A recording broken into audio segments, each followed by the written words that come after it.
अग्नि में जलूंगी नहीं, और मेरा ये शरीर अग्नि में जलने लगा। ब्रह्मा जी, आपका वरदान झूठा हो गया। ब्रह्मा जी ने कहा, ठहरो ठहरो ठहरो, रुको, अभी कहाँ झूठा हो गया? मैंने वरदान दिया था कि तुम अग्नि में नहीं जलोगी, लेकिन जब भगवान के भक्त को जलाओगी तो तब तो तुमको जलना ही पड़ेगा। वृंदावन बिहारी लाल की, क्योंकि वो भगवान मुझसे भी बड़े हैं और तुम उनके भक्त को जलाने के लिए आ गई। वो भगवान मुझसे बड़े हैं और तुम उनको जलाने के लिए आ गई। अरे राम राम, ये तो घोर अपराध कर दिया तुमने। भगवान के भक्त का अपराध कर दिया। भगवान का अपराध यदि करती तो क्षमा हो जाती, लेकिन जब भगवान के भक्त का अपराध कर दिया तो तुमको तो इस अग्नि में जलना ही है। प्रेम से भक्तवत्सल भगवान की। अब तो प्रहलाद जी के गले में सुंदर गुलाब के फूलों की माला आ गई और होलिका जल करके भस्म हो गई। वृंदावन बिहारी लाल की। अभिमान को जलाना ही होलिका का दहन होता है। हमारे अंदर जो अहंकार है उसको जलाना ही होलिका का दहन होता है। मैं हूँ, मैं ही हूँ, मैं हूँ, यहाँ तक तो ठीक है, लेकिन जब मैं ही हूँ आ जाएगा तो इससे बड़ा अभिमान कोई हो ही नहीं सकता है। भागवत भगवान की। तो महाराज, होलिका का शरीर जल करके भस्म हो जाता है। अब हिरण्यकश्यप और क्रोधित हो जाता है। हिरण्यकश्यप और क्रोधित हो जाता है। प्रहलाद को पकड़ करके अंदर लेकर के आते हैं। प्रहलाद को पकड़ के अंदर राज्यसभा के मध्य में लेके आते हैं, और जैसे राज्यसभा के अंदर लेकर के आते हैं, क्रोधित हो जाते हैं हिरण्यकश्यप महाराज। हिरण्यकश्यप कहते हैं, तू बड़ा नारायण नारायण को भजता है, और नारायण कहाँ है? नारायण है कहाँ? कहे, पिताजी नारायण तो सर्वत्र है, आपको नहीं पता है क्या? कहे नहीं। कहे, आप में भी नारायण है, मुझ में भी नारायण है। कहे, मने की क्या? मने संसार की हर सृष्टि भगवान की ही कृपा से चलती है। वृंदावन बिहारी लाल की। और पिताजी भगवान हर जगह हर परिस्थिति में समान रूप से होता है। मुझ में नारायण, तुम में नारायण, मुझ में नारायण, तुम में नारायण, जहाँ देखो वहाँ नारायण नारायण। मुझ में नारायण, तुम में नारायण, मुझ में नारायण, तुम में नारायण, जहाँ देखो वहाँ नारायण।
हिरण्यकश्यप और चिल्ला पड़ा, अरे मूर्ख, तेरा भगवान यदि सबको बल प्रदान करता है और वो सब जगह है, तो बोल कहाँ रहता है तेरा नारायण? तेरा नारायण कहाँ रहता है? मैं उसको कहाँ देखूं? प्रहलाद जी बोले, यह पूछिए पिताजी कि प्रभु कहाँ नहीं है? ईशवासमिदं सर्वम, ईशावासमिदं सर्वम, ईश्वर हर स्थान पे और हर परिस्थिति में समान रूप से है। वह तो कण कण में व्याप्त है, अणु अणु में व्याप्त है। हिरण्यकश्यप ने कहा यदि सर्वत्र है तो क्वासी यदोस सर्वत्र कस्मात् स्तंभे न दृश्यते। अरे मूर्ख, यदि वो सब जगह है तो इस खंबे में क्यों नहीं दिखाई दे रहा? इस खंबे में भी तो उसको होना चाहिए ना। वो जब तुमको सब जगह दिख रहा है तो इस खंबे में भी उसको होना चाहिए, यहाँ तो दिख ही नहीं रहा हमको। क्या नहीं पिताजी, इसके अंदर भी है। क्या कहा प्रहलाद जी ने? पिताजी वो तो इसके अंदर भी बैठा है, चिंता ना करो, इसके अंदर भी है। अच्छा, कहीं हाँ अभी बताता हूँ। ठेर गदा लेते हैं और आराम से खंबे को और मारते हैं और खंबा टूट करके खंड खंड हो जाता है और खंबे के मध्य से एक सुंदर कृति का जन्म होता है। शरीर तो मनुष्य का है, मुख बाघ का है और हाथ में पंजे। प्रेम से बोले नरसिंह भगवान की, प्रेम से बोले नरसिंह भगवान की। अब गड़गड़ाहट गड़गड़ानी, गड़गड़ाहट गड़गड़ानी, खप फोड़ के भगवान नरसिंह भगवान प्रकट हो जाते हैं। अब तो सारे देवी देवताओं में हाहाकार मच जाता है। जब सारे देवी देवताओं में हाहाकार मच जाता है, हिरण्यकश्यपु के हाथ से गदा भूमि पर गिर जाता है। जब हिरण्यकश्यपु के हाथ से गदा भूमि पर गिर जाता है, नरसिंह भगवान का इतना भयंकर अट्टहास होता है कि सारे दैत्य मूर्छित होकर के भूमि पर गिर जाते हैं। अब हिरण्यकश्यपु भी घबराने लगता है, मन में सोचने लगता है मैं तो वरदान, मन में सोचने लगा कि मैंने तो वरदान प्राप्त किया है ब्रह्मा जी से, मैंने तो ब्रह्मा जी से वरदान प्राप्त किया है, ये मेरा क्या बिगाड़ लेंगे? मैंने ब्रह्मा जी से वरदान मांगा है, ये मेरा क्या बिगाड़ लेंगे? वृंदावन बिहारी लाल की। नरसिंह भगवान ने समझाया कि ब्रह्मा ने तुमको वरदान दिया, ब्रह्मा मेरे ही तो पुत्र हैं। अरे बाप बेटा यदि कोई चीज दे दे तो उसको बाप 1 मिनट नहीं लगता निपटाने में। ब्रह्मा जी ने ही तो तुमको वरदान दिया है, मैंने थोड़ी ना दिया है। अब तो हिरण्यकश्यपु काटो खून ना निकले। भगवान ने पकड़ा, नरसिंह भगवान ने हिरण्यकश्यपु को और पकड़ के ले गए घर के द्वार पर। कहाँ ले गए? घर की चौखट पर। और किस महीने में? पुरुषोत्तम महीने में, अधिक मास में। भगवान ने कहा देख, पहले तुमने वरदान मांगा था कि मैं संसार के किसी प्राणी से नहीं मरूं, ना पशु से मरूं और ना मनुष्य से मरूं। कहे देख, ना मैं पशु हूं और ना मैं मनुष्य हूं। कहे अच्छा, कहे ना मैं अस्त्र से मरूं और ना मैं शस्त्र से मरूं। तो मैं तुमको ना अस्त्र से मारूंगा और ना मैं शस्त्र से मारूंगा, तुमको मैं अपने नाखूनों से मारूंगा। वृंदावन बिहारी लाल की। और ना दिन में मरू ना रात में मरू। देख, ना दिन है ना रात है, गोधूली बेला है, सायंकालीन बेला है। गोधूली बेला में तू जा रहा है, ना दिन है ना रात है। कहे भगवान किस ब्रह्मा जी की सृष्टि में बनाए हुए 12 महीने से किसी महीने में ना मरू। कहे देख, ये ब्रह्मा जी की के 12 महीने नहीं है, ये पुरुषोत्तम मास है, इसको मैंने स्पेशल तेरे लिए ही बनाया है। वृंदावन बिहारी लाल की। और तूने मांगा था कि ना धरती पे मरूं ना आकाश में मरूं, तो तू चिंता मत कर, ना मैं तुझे धरती पे मारूंगा ना मैं तुझे आकाश में मारूंगा, मैं तो तुझे अपनी जंघा के ऊपर बिठा करके मारूंगा। वृंदावन बिहारी लाल की। अब तो हिरण्यकश्यपु कांपने लगा। भगवान ने पकड़ के चौखट पे ले गए, जंघा के ऊपर लेटाया और दोनों हाथों से चीर फाड़ करके और निकाल दिया। प्रेम से बोले नरसिंह भगवान की। ऐसे ही बंद किया और उसके शरीर को धकेल दिया। अब उनकी आंतों को निकाल करके भगवान ने अपने गले में धारण कर लिया। वृंदावन बिहारी लाल की। अब जैसे नरसिंह भगवान को सब देवताओं ने देखा, भगवान का क्रोध, भगवान का उग्र अट्टहास जब भगवान नरसिंह की देखी, तो सारे देवता लोग ऊपर से दूर से स्तुति करने लगे। ब्रह्मा जी गए, प्रणाम किया, मैं ब्रह्मदेव। शंकर भगवान ने प्रणाम किया, सारे देवी देवताओं ने प्रणाम किया। जैसे ही एक देवता प्रणाम करने के लिए आए, ओंकार भर दी। तुम कौन हो, कैसे प्रणाम करने के लिए आ गए? तो उन्होंने अपना परिचय दिया कि महाराज मैं अग्नि देवता हूँ। अब जितने बचे देवी देवता है ना, सब बारी बारी अब अपना परिचय दे करके नरसिंह भगवान को प्रणाम करते हैं।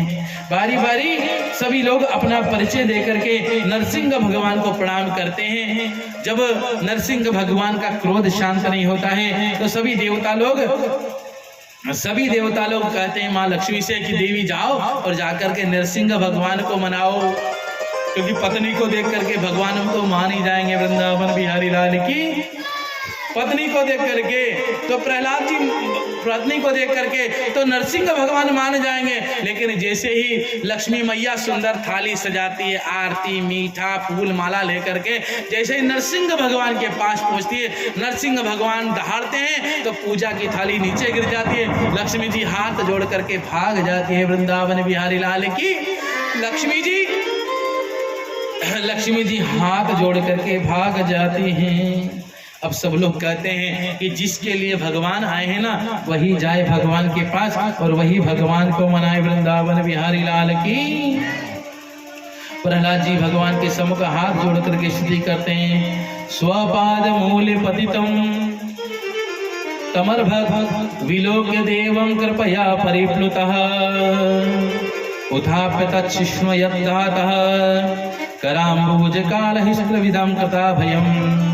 प्रभु ने जहां अपने चरणों में पड़े हुए पुत्र प्रहलाद को देखा, प्रहलाद जी जब भगवान के पास जाते हैं तो जाते नहीं, साष्टांग लेट जाते हैं। एकदम साष्टांग माने पूरा शरीर लंबा करके, हाथ को लंबा करके और पेट के बल सीने के बल भगवान के पास चरणों में लेट गए। जब भगवान ने प्रहलाद जी को अपने चरणों में लेटा हुआ देखा तो अपनी दोनों भुजाओं से प्रहलाद जी को उठा करके गोद में बिठा लिया। क्योंकि भगवान का जो भक्त होता ना, भगवान अपने भक्त को अपने बगल नहीं बिठाते, अपनी गोदी में स्थान देते हैं। कैसे? जैसे ध्रुव जी महाराज को भगवान ने अपनी गोदी में बिठाया, ठीक उसी प्रकार से ठीक उसी प्रकार से प्रहलाद जी को भगवान अपनी गोदी में बिठा लेते हैं, वृंदावन बिहारी लाल की। और अपनी जिह्वा से उनके शरीर को चाटने लगते हैं। कैसे? जैसे कोई नवजात शिशु होता है ना, जिसको कोई नवजात बछड़ा होता है और गौ उसको चाट करके शुद्ध करती है, उसी प्रकार से नरसिंह भगवान भी प्रहलाद जी महाराज को चाटते हैं, चाट करके शुद्ध करने का प्रयास चाटते हैं और उनके सर पर हाथ फेरते हैं और सहराते हैं। जैसे सद्योत बछड़े को गोमाता वात्सल्य के वशीभूत होकर चाटती है, उसी प्रकार भगवान का वात्सल्य आज प्रहलाद जी के ऊपर पड़ा है। तेरे अंग और प्रत्यंग इतने सुकुमार हैं कि जो तुझे छूने में भी डर लगता है। ऐसे सुकुमार शरीर को उस क्रूर दैत्य ने कितना अत्याचार किया। भगवान कहते हैं प्रहलाद जी कि तुम्हारा इतना कोमल शरीर है, तुम्हारा इतना कोमल शरीर है और इस शरीर को उस दुष्ट हिरण्यकश्यप ने कितना कष्ट दिया, जिसको छूने में भी डर लगता है। भगवान जी के भक्त इतने कोमल होते हैं। कैसे? जैसे फूल, जैसे कमल का जो फूल होता है और कमल के फूल के अगल बगल की जो पत्तियां होती हैं, यदि उसको छू लो तो पानी में चली जाती, ठीक उसी प्रकार से भगवान के भक्त का मुखारबिंद था। नरसिंह भगवान ने कहा कि आपके शरीर को स्पर्श करने से भी डर लगता है, कहीं इसमें खरोच ना आ जाए, वृंदावन बिहारी लाल की। तो उस दुष्ट ने आपको कैसे कष्ट दिया, यह अभूतपूर्व घटना है। किसी ने मेरा नाम लेने के कारण इतना भयंकर कष्ट उठाया है तो आज तक कभी नहीं हुआ। तेरी रक्षा में आते हुए मुझे विलंब हुआ, मेरे विलंब के कारण तुझे इतना कष्ट उठाना पड़ा। इसलिए बेटा मेरे अपराध को तुम क्षमा करो। ध्रुव जी से भगवान ने क्षमा नहीं मांगी, लेकिन प्रहलाद जी से नरसिंह भगवान कहते हैं, क्या कहते हैं कि बेटा मेरा नाम लेने के कारण तुमको कष्ट हुआ, इतना कष्ट तुमको झेलना पड़ा, तो ये मुझसे अपराध हुआ ना कि मैं देर से आया। तो बेटा मेरे इस अपराध को तुम क्षमा करो। जो हाथ जोड़ करके प्रभु ने क्षमा मांगी कि सारे देवी देवता यह दृश्य देख करके अचंभित हो गए कि भक्तों को भगवान से क्षमा मांगते तो बहुत देखा, लेकिन आज पहली बार देख रहे हैं कि भगवान स्वयं भक्त से क्षमा मांग रहे। वृंदावन बिहारी लाल की।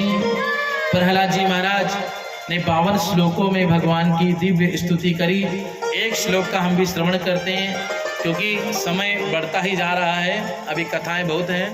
अब कथा कहने लगेंगे तो बहुत मन जाता है कथा में, तब जब रुचि हो जाती है तब बहुत अच्छा लगता है, और जब तक रुचि नहीं होती है तब तक आनंद नहीं आता है। वृंदावन बिहारी लाल की। प्रहलाद जी महाराज हाथ जोड़ करके, आइए आप अभी हाथ जोड़ें और हम तो यही स्तुति करते हैं कि प्रभु हम तुम्हारे हैं, तुम हमारे हो, बस आप इतनी कृपा बनाए रखना।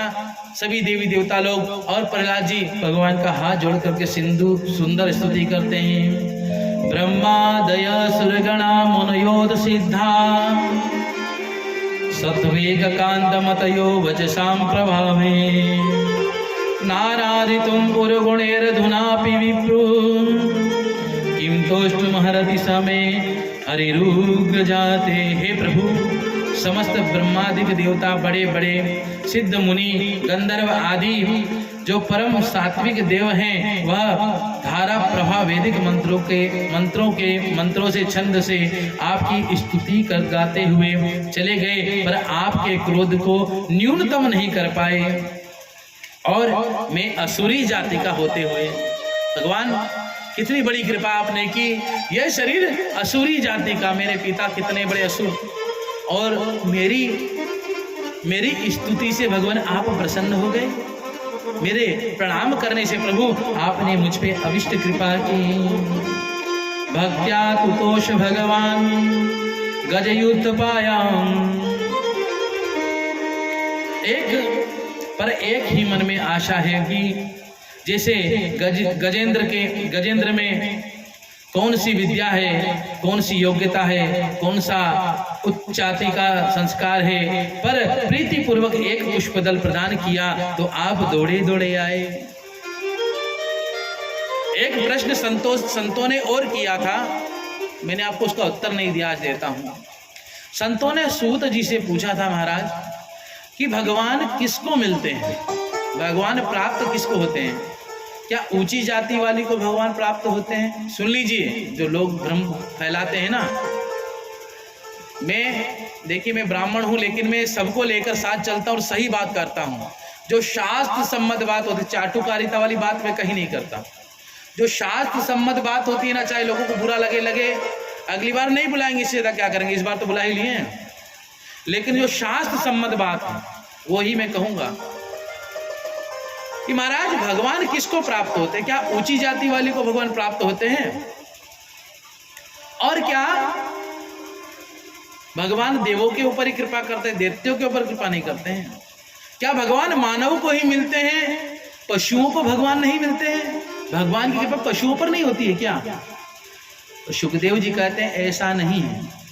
सुखदेव जी कहते हैं ऐसा नहीं है। भगवान हर जाति के पुरुष को, हर कास्ट के पुरुष को भगवान प्राप्त होते हैं। अगर नहीं प्राप्त होते तो राम जी पंपा सरोवर में जाकर के शबरी का झूठा बैर क्यों खाते? वो शबरी भगवान की प्रतीक्षा करती है, पंपा सर के घाट घाट पर जोए शबरी बाट और राम मेरे आ जाओ। वो शबरी भगवान की प्रतीक्षा करती है। भगवान उनके झूठे फेर खाने के लिए कहाँ जाते हैं? पंपा सरोवर। और निषाद राज जो राजा होते हैं मल्लाहों के, उनसे मित्रता भगवान क्यों करते हैं? उनसे मित्रता भगवान क्यों करते हैं? यदि ऊंची जाति को ही भगवान प्राप्त होते तो। सुन लीजिए, सबके लिए ये बातें, जो अपने आप को बड़ा बनता उसके लिए भी है। और यदि भगवान ऊंची जाति के वाले के साथ रहते तो भगवान जो ग्वाल थे, गौ चराने वाले, ग्वाले यदुवंशी थे, उनके कुल में पैदा होकर के और गौ चारण क्यों करने जाते? और भगवान यदि देवताओं को ही मिलते तो भगवान प्रहलाद जी को कैसे प्राप्त होगा? कि प्रहलाद जी तो भैया बहुत बड़े असुर का पुत्र, उसको कैसे प्राप्त हो गए? ध्रुव जी महाराज को कैसे प्राप्त हो गए?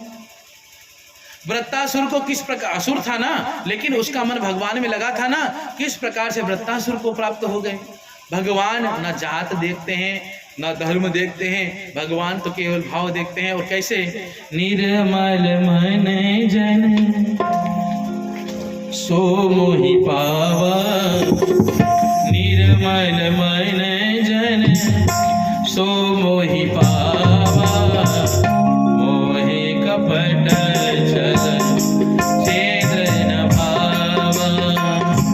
निर्मल मन जन सो मोहि पावा, निर्मल मन जन सो मोहि पावा, मोहे कपट कपट चले जीत न भावा, मोहे कपट चले जीत न भावा। प्रहलाद जी भगवान की बारंबार स्तुति करते हैं। तो प्रहलाद जी से भगवान कहते कि मांगो, क्या मांगना चाहते हो, मांगो क्या मांगना चाहते हो। तो प्रहलाद जी ने कहा भगवान हमको कुछ चाहिए नहीं, क्यों, क्योंकि अब तो हमको आपका दर्शन प्राप्त हो गया है, और जिसको भगवान का दर्शन मिल जाए उसको संसार की वस्तु की आवश्यकता नहीं होती है। तो भगवान ने कहा प्रहलाद जी से कि तुम इतने बड़े राजा के पुत्र हो और रजोगुण से मुक्त हो, अर्थात तुम में राजशाही का गुण नहीं है, बहुत बड़ी बात है। तुम बहुत बड़े धर्मात्मा हो, लेकिन जो संसार की रीति है ना, इसको तो तुमको भोगना ही पड़ेगा, इसको तुमको भोगना ही पड़ेगा। तो कहीं तुमको अभी राजपाट संभालो और खूब बढ़िया राज करो और भगवान का भजन करो, और उसके बाद तब हमारे धाम को आना, तब हम तुमको अपने साथ ले लेंगे। वृंदावन बिहारी लाल की। अब महाराज जैसे ही प्रहलाद जी को भगवान वरदान देते थे, तो प्रहलाद जी एक बात और भगवान से कहना चाहते कि क्या, वह हम राजा प्रभा ईशतामीधि कस्मिन् ज्ञाता सुरेतर कुले क्वत्वानुकंपा, ना ब्राह्मणो ना तो भुवस्य न वे रामायण में पितर शीर्ष पद्म प्रसाद। हे प्रभु, आपने मुझे आशीर्वाद दिया है, तो एक आशीर्वाद और दे देंगे क्या, कि मैं अपनी अपनी इंद्रियों का हमेशा दास न बना रहूं, इंद्रियों को अपने वश में लिए रहूं और ठीक आपका भजन करता रहूं। और महाराज मेरे जो पिताजी है ना, उन्होंने आपका बहुत बड़ा अपराध किया है। मेरे जो पिताजी है ना, उन्होंने आपका बहुत बड़ा अपराध किया है, तो प्रभु उनके ऊपर भी कृपा करना, प्रभु उनके ऊपर भी कृपा करना। तो भगवान ने कहा कि जिस पिता का तुम्हारे जैसा भक्त वत्सल पुत्र हो, उसके ऊपर कृपा जरूर होती है। वृंदावन बिहारी लाल की। जिसका तुम्हारे जैसा भक्त वत्सल पुत्र हो, उसके ऊपर हमारी कृपा हमेशा निरंतर होती है। प्रहलाद जी ने कहा भगवान, यह जो शरीर है ना, इस शरीर में जीवों की आसक्ति बहुत होती है, और बुद्धि शुद्ध रहे उतना ही तप करें, ज्यादा तपस्या और शरीर को कष्ट देने में बुद्धि बिगड़ जाए, ऐसा कोई कार्य इस जीव को न करें। इधर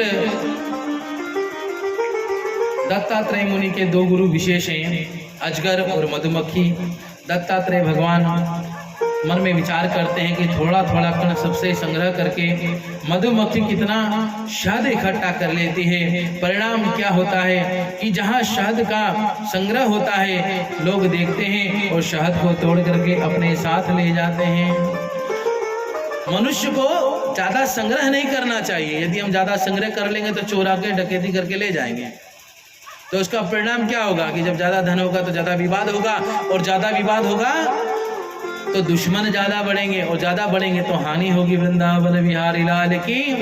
इसलिए संचय इतना ही करना चाहिए, संचय इतना ही करना चाहिए जितना चल जाए। वृंदावन बिहारी लाल की। दत्तात्रेय भगवान अजगर को अपना गुरु बनाते हैं। क्यों? क्योंकि कोई खाने पीने की चिंता अजगर को नहीं रहती है। ज्यादा मोटा तगड़ा अजगर होता है, खिसक नहीं पाता है। अजगर करे ना चाकरी और पंछी करे ना काम। अजगर ना किसी की चाकरी करता है, ना पक्षी किसी का काम करते हैं, लेकिन भगवान की कृपा से उनका भी काम चलता रहता है। वृंदावन बिहारी लाल की। इति दाक्षायण्यां ते पृथक वंश प्रतीर्थिता देवासुर मनुष्याद्या लोका यत्र चराचर। दत्तात्रेय मुनि के माध्यम से श्री नारद जी ने महाराज युधिष्ठिर को जो संन्यास धर्म की शिक्षा का उपदेश दिया है, वही शुक्राचार्य जी महाराज परीक्षित को सुना रहे हैं। श्री सुखदेव जी महाराज परीक्षित से कहते हैं कि इस प्रकार मैंने तुम्हें दक्ष पुत्रियों के वंश का अलग अलग वर्णन सुनाया, और उन्हीं के वंश में वंश में देवता असुर मनुष्य आदि संपूर्ण चराचर की सृष्टि है। वृंदावन बिहारी लाल की। आइए 2 मिनट हरिनाम संकीर्तन करते हैं, फिर अष्टम स्कंद में हम लोग प्रवेश करेंगे। अभी समय 1.5 घंटे का है और हमको राम जन्म पहले होगा, उसके बाद कृष्ण जन्म कथा आप लोग श्रवण करेंगे, सुंदर भगवान की कथा आप लोग श्रवण करेंगे। आइए 2 मिनट हरिनाम संकीर्तन करते हैं। हे गोपाल राधा कृष्ण गोविंद गोविंद। क्या हुआ? प्रेम से बोलिए वृंदावन बिहारी लाल की। हे गोपाल राधा कृष्ण गोविंद गोविंद। हे गोपाल राधा कृष्ण गोविंद गोविंद। सब लोग झूम करके अपनी नींद को छोड़ दें, आप लोग बहुत सोए। अब भगवान आने वाले हैं, नरसिंह भगवान आ चुके हैं, अब वामन भगवान आएंगे और वामन के बाद राम जी और फिर हमारे कन्हैया जी। तो अपनी निद्रा का परित्याग करके भगवान का भजन करें। हे गोपाल राधा कृष्ण गोविंद गोविंद। हे गोपाल राधा कृष्ण गोविंद गोविंद। नंदलाल राधा कृष्ण गोविंद गोविंद। नंदलाल राधा कृष्ण गोविंद गोविंद। कृष्ण गोविंद गोविंद कृष्ण गोविंद गोविंद। कृष्ण गोविंद गोविंद कृष्ण गोविंद गोविंद। कृष्ण गोविंद गोविंद कृष्ण गोविंद गोविंद। कृष्ण गोविंद गोविंद कृष्ण गोविंद गोविंद। हे गोपाल राधा कृष्ण गोविंद गोविंद। हे गोपाल राधा कृष्ण गोविंद गोविंद। नंदलाल राधा कृष्ण गोविंद गोविंद। नंदलाल राधा कृष्ण गोविंद गोविंद।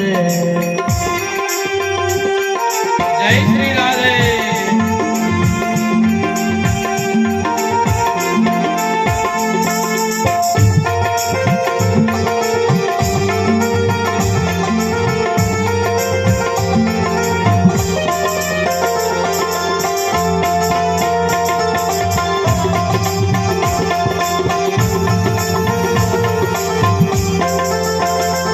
ब्रह्मा गोविंद गोविंद बोले गोविंद गोविंद। ब्रह्मा गोविंद गोविंद बोले गोविंद गोविंद। ब्रह्मा गोविंद गोविंद बोले गोविंद गोविंद। ब्रह्मा गोविंद गोविंद बोले गोविंद गोविंद। हे गोपाल राधा कृष्ण गोविंद गोविंद। हे गोपाल राधा कृष्ण गोविंद गोविंद। नंदलाल राधा कृष्ण गोविंद गोविंद। नंदलाल राधा कृष्ण गोविंद गोविंद। हे गोपाल राधा कृष्ण गोविंद गोविंद। हे गोपाल राधा कृष्ण गोविंद गोविंद।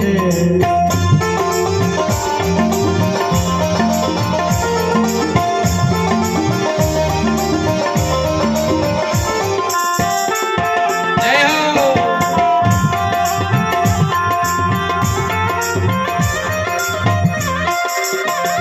माता गोविंद गोविंद पिता गोविंद गोविंद। माता गोविंद गोविंद पिता गोविंद गोविंद। माता गोविंद गोविंद पिता गोविंद गोविंद। माता गोविंद गोविंद पिता गोविंद गोविंद। गुरुदेव राधा कृष्ण गोविंद गोविंद। गुरुदेव राधा कृष्ण गोविंद गोविंद। गुरुदेव राधा कृष्ण गोविंद गोविंद। गुरुदेव राधा कृष्ण गोविंद गोविंद। हे गोपाल राधा कृष्ण गोविंद गोविंद। हे गोपाल राधा कृष्ण गोविंद गोविंद। नंदलाल राधा कृष्ण गोविंद गोविंद। नंदलाल राधा कृष्ण गोविंद गोविंद। कृष्ण गोविंद गोविंद कृष्ण गोविंद गोविंद। कृष्ण गोविंद गोविंद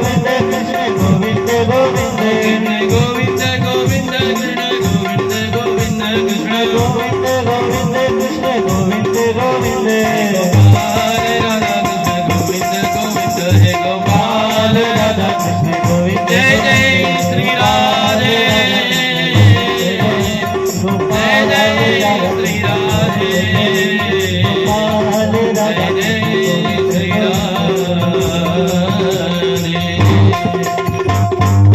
भगवान की सुंदर कृति को अपने मन में बसाते हुए श्रीमद् भागवत कथा का श्रवण करना चाहिए, जिससे कि निद्रा देवी ना सताए, और जब नींद आए ना तो उठ करके पानी से मुंह धो के आ जाए। प्रेम से बोलिए भागवत भगवान की। क्योंकि कथा का समय का रात्रि पहर का है तो स्वाभाविक है नींद आना। खूब जम के भोजन करके आते होंगे और पान डाल में आकर के जय सीताराम, वृंदावन बिहारी लाल की। अब साल ऐसे और ठंडी इतनी हो रही, हमको पसीना हो रहा है। देखिए शॉल इतनी तगड़ा ओढ़ते हैं कि मुंह ढक लेते हैं, पता चले उसी में सो जाते हैं। भगवान की भक्ति करने में भी बाधाएं आती हैं, भगवान की भक्ति करने में भी रुकावटें आती हैं। कैसी रुकावटें? अब बच्चे को ले आए, बेचारा बच्चा क्या करे, रोने लग गया, कुछ नहीं पाया, टार्च जलाने लग गया, और कुछ नहीं पाया। जब उसको आप जो है उसके मन की बात नहीं किए तो आपको चलो बहुत देर हो गई बैठे बैठे, चलो अब नींद आ रही, खाओ कुछ खिलाओ। तो भक्ति में भी बाधाएं हैं अनेक प्रकार सी, और बाधाएं हम ही लोग उत्पन्न करते हैं। और ये बाधा ना हो इसके लिए हमको भगवान का भजन करना चाहिए। वृंदावन बिहारी लाल की। परम मंगलमय भगवत स्वरूप श्रीमद् भागवत तत्व महापुराण के अंतर्गत आइए हम लोग अष्टम स्कंद में प्रवेश करते हैं। श्री परीक्षित जी महाराज को शुभदेव जी मनवंतरों का निरूपण करते हैं। कहते हैं कि सत्य, त्रेता, द्वापर, कली आदि 4 युगों में जब 1000 बार व्यतीत होते हैं तब ब्रह्मा जी का एक दिन होता है। ब्रह्मा जी का एक दिन कितना बड़ा होता है पता है? सतयुग, द्वापर, त्रेता, कलयुग जब 1000 बार आते हैं और चले जाते हैं तब ब्रह्मा जी का 24 घंटा पूरा होता है। वृंदावन बिहारी लाल की। और महाराज ब्रह्मा जी के एक दिन में 14 मनवंतर होते हैं। 14 मनवंतर होते हैं। स्वयंभू स्वारोचिष उत्तमः तामस रेवत चक्षुषः वेवस्वतः सावरणिर दक्ष सावरणिर ब्रह्म सावरणी धर्म सावरणी रुद्र सावरणी देव सावरणी और अंत में इंद्र सावरणी। ये मनवंतर का वर्णन करते हैं। 72 चतुर्युगी के लगभग होता है। प्रत्येक मनवंतरों में भगवान के अवतार हुआ करते हैं। एक बार चक्षुषा मनवंतर में प्रभु ने गज का और ग्रह के उद्धार करने के लिए हरिहर अवतार लिया। प्रेम से बोलिए वृंदावन बिहारी लाल की। आसित गिरिवरो राजस त्रिकुटा इति विश्रुतः शिरोदेनावृतः श्रीमान न्योजानायुधमुच्चितम्। श्री जुगदेव जी कहते हैं परीक्षित, हे राजन, एक त्रिकुट नाम का पर्वत था। एक त्रिकुट नाम का पर्वत था और उस त्रिकुट पर एक हाथी रहता था। उसकी 1000 रानियां थी, उसकी 1000 पत्नियां थी और उसके 10,000 पुत्र थे। वृंदावन बिहारी लाल की। और वो इतना बलशाली था कि उसके सामने सिंह भी छोटा पड़ जाता था, शेर भी उसको देख करके भाग जाता था, शेर भी उसको देख करके भाग जाता था। यद गंध मात्रा द्वार गजेंद्र। पर एक दिन भीषण गर्मी में संतप्त गजराज सरोवर में जल पीने के लिए जाता है। जब सरोवर में जल पीने के लिए गज जाता है तो जल खूब पीता है और पीने के बाद उसी जल में घुस करके खेलने लग जाता है। तो एक व्याघ्र होता है, व्याघ्र माने मगर एक कोने में बेचारा सोया हुआ होता है। गज तालाब के जल को दूषित कर देता है, जलाशय के जल को दूषित कर देता है। मगर देखता है कि ये दुष्ट बहुत आतताई हो गया, इसको सबक सिखाना पड़ेगा। गज जा करके और ग्राह जा करके गज का पैर पकड़ लेता है। वृंदावन बिहारी लाल की। ग्राह जा करके जब गज का पैर पकड़ लेता है तो गज अपने मन में विचार करता है कि मुझे देख करके सिंह भाग जाते हैं तो ये छोटा सा ग्राह मेरा क्या कर लेगा, छोटा सा मगरमच्छ मेरा क्या कर लेगा, मैं इतना बलशाली हूं, ये मेरा कुछ नहीं कर पाएगा। ये मेरा क्या कर पाएगा। महाराज गज को अभिमान हो जाता है, गज को अभिमान हो जाता है। ग्राह गज को पकड़ करके खींचने लगता है अपनी ओर। जब गज को ग्राह खींचने लगता है अपनी ओर तो गज अपनी पत्नियों को बुलाता है। उनकी पत्नियां आती हैं, बहुत प्रयत्न करती हैं, लेकिन खींच नहीं पाती हैं, खींच नहीं पाती हैं। जब खींच नहीं पाती हैं तो गज की पत्नियां गज को छोड़ करके चली जाती है। वृंदावन बिहारी लाल की पत्नियां गज को छोड़ करके चली जाती। कहा तुम्हारे चक्कर में मैं अपने बच्चों को दूध पिलाना छोड़ दूं या उनका भोजन पाने की व्यवस्था करना छोड़ दूं। मैं उनको छोड़ नहीं सकती अपने बच्चों को तुम्हारे लिए। पत्नियां गज को छोड़ करके वन की ओर प्रस्थान कर जाती है, पलायन कर जाती है। जब पलायन कर गई, अब गज बहुत चिंतित हो गया। अब गज बहुत चिंतित हो गया। अब ग्राह धीरे धीरे गज को अपनी ओर खींचने लगता है। वृंदावन बिहारी लाल की जब गज को ग्राह अपनी ओर खींचने लगता है तो गज की समझ में आ जाता है, गज की समझ में आ जाता है कि इस संसार का कोई हमारा है ही नहीं। तुलसीदास जी कहते हैं, धीरज धर्म मित्र अरुणारी आपत्ति काल पर किए तीन चारी। जब आपत्ति हो तो धीरज धारण करें, जब आपत्ति काल हो तो धीरज धारण करें और उसके साथ अपने धर्म का पालन करें, उसके साथ साथ अपने धर्म का पालन करें। आप जिस भी धर्म में व्याप्त हो उस धर्म का अनुकरण करें। और तीसरा, अपने मित्रों का आश्रय लें। यदि आपके मित्र अच्छे होंगे तो आपका सहयोग करेंगे। फिर इसके बाद अपनी नारी, जो अपनी पत्नी है, जिससे आप 7 वचन लेकर के आए हैं, उसका आश्रय लें। यदि वो आपका सहयोग करे तो बहुत अच्छी बात है। और आपत्ति काल में इन्हीं को परखा चाहता है वृंदावन बिहारी लाल की। अब गज को समझ में आ जाता है, पर ये बात हमारी समझ में नहीं आती। देह अभिमान के लिए हम भी हाथी की तरह उन्मत्त होकर के विचरण करते हैं, परंतु जब मृत्यु रूपी मगर आकर के हमारे पैर को पकड़ता है ना, जब मौत आती है तब कोई मरने लगता है, तब घर के लोग कहते हैं इनको गीता का पाठ सुनाओ, इनको गीता का पाठ सुनाओ, रामायण भागवत सुनाओ। और जब एकदम से मरने लग जाते हैं, अरे थोड़ा सा तुलसी पत्र और गंगा जल इनके मुख में डाल दो। कह क्यों? कह किसी न किसी रूप में इनकी मुक्ति हो जाए। वृंदावन बिहारी लाल की। थोड़ा गंगा जल डाल दो, ना मिले तो चरणामृत डाल दो, और ना मिले तो गौमूत्र की 2-4 बूंद डाल दो, तो इनका जो शरीर शुद्ध हो जाता है। वृंदावन बिहारी लाल की। जब गज मन में विचार करता है कि इस संसार का कोई प्राणी मेरा नहीं है, मेरे इतने पुत्र थे वो मेरे नहीं हुए, तो गज स्तुति करने लगता है। गज स्तुति करने लगता है, ओम नमो भगवते तस्मै यत् एतत् चित्रात्मकं पुरुषायादि बीजाय परेशायादि धीमहि। गजराज बोला, जो इस समस्त जगत का मूल कारण है, जो समस्त जगत का सृजन पालन और संग्रहण करने वाला है, का जो मूल हेतु है, उस परम तत्व को मेरा प्रणाम है। पर वह है कौन? गज किसी देवता की स्तुति नहीं करता है। गज कहता है, ओम नमो भगवते तस्मै। मैं ऐसे परम भागवत को निवेदन करता हूँ, प्रणाम करता हूँ।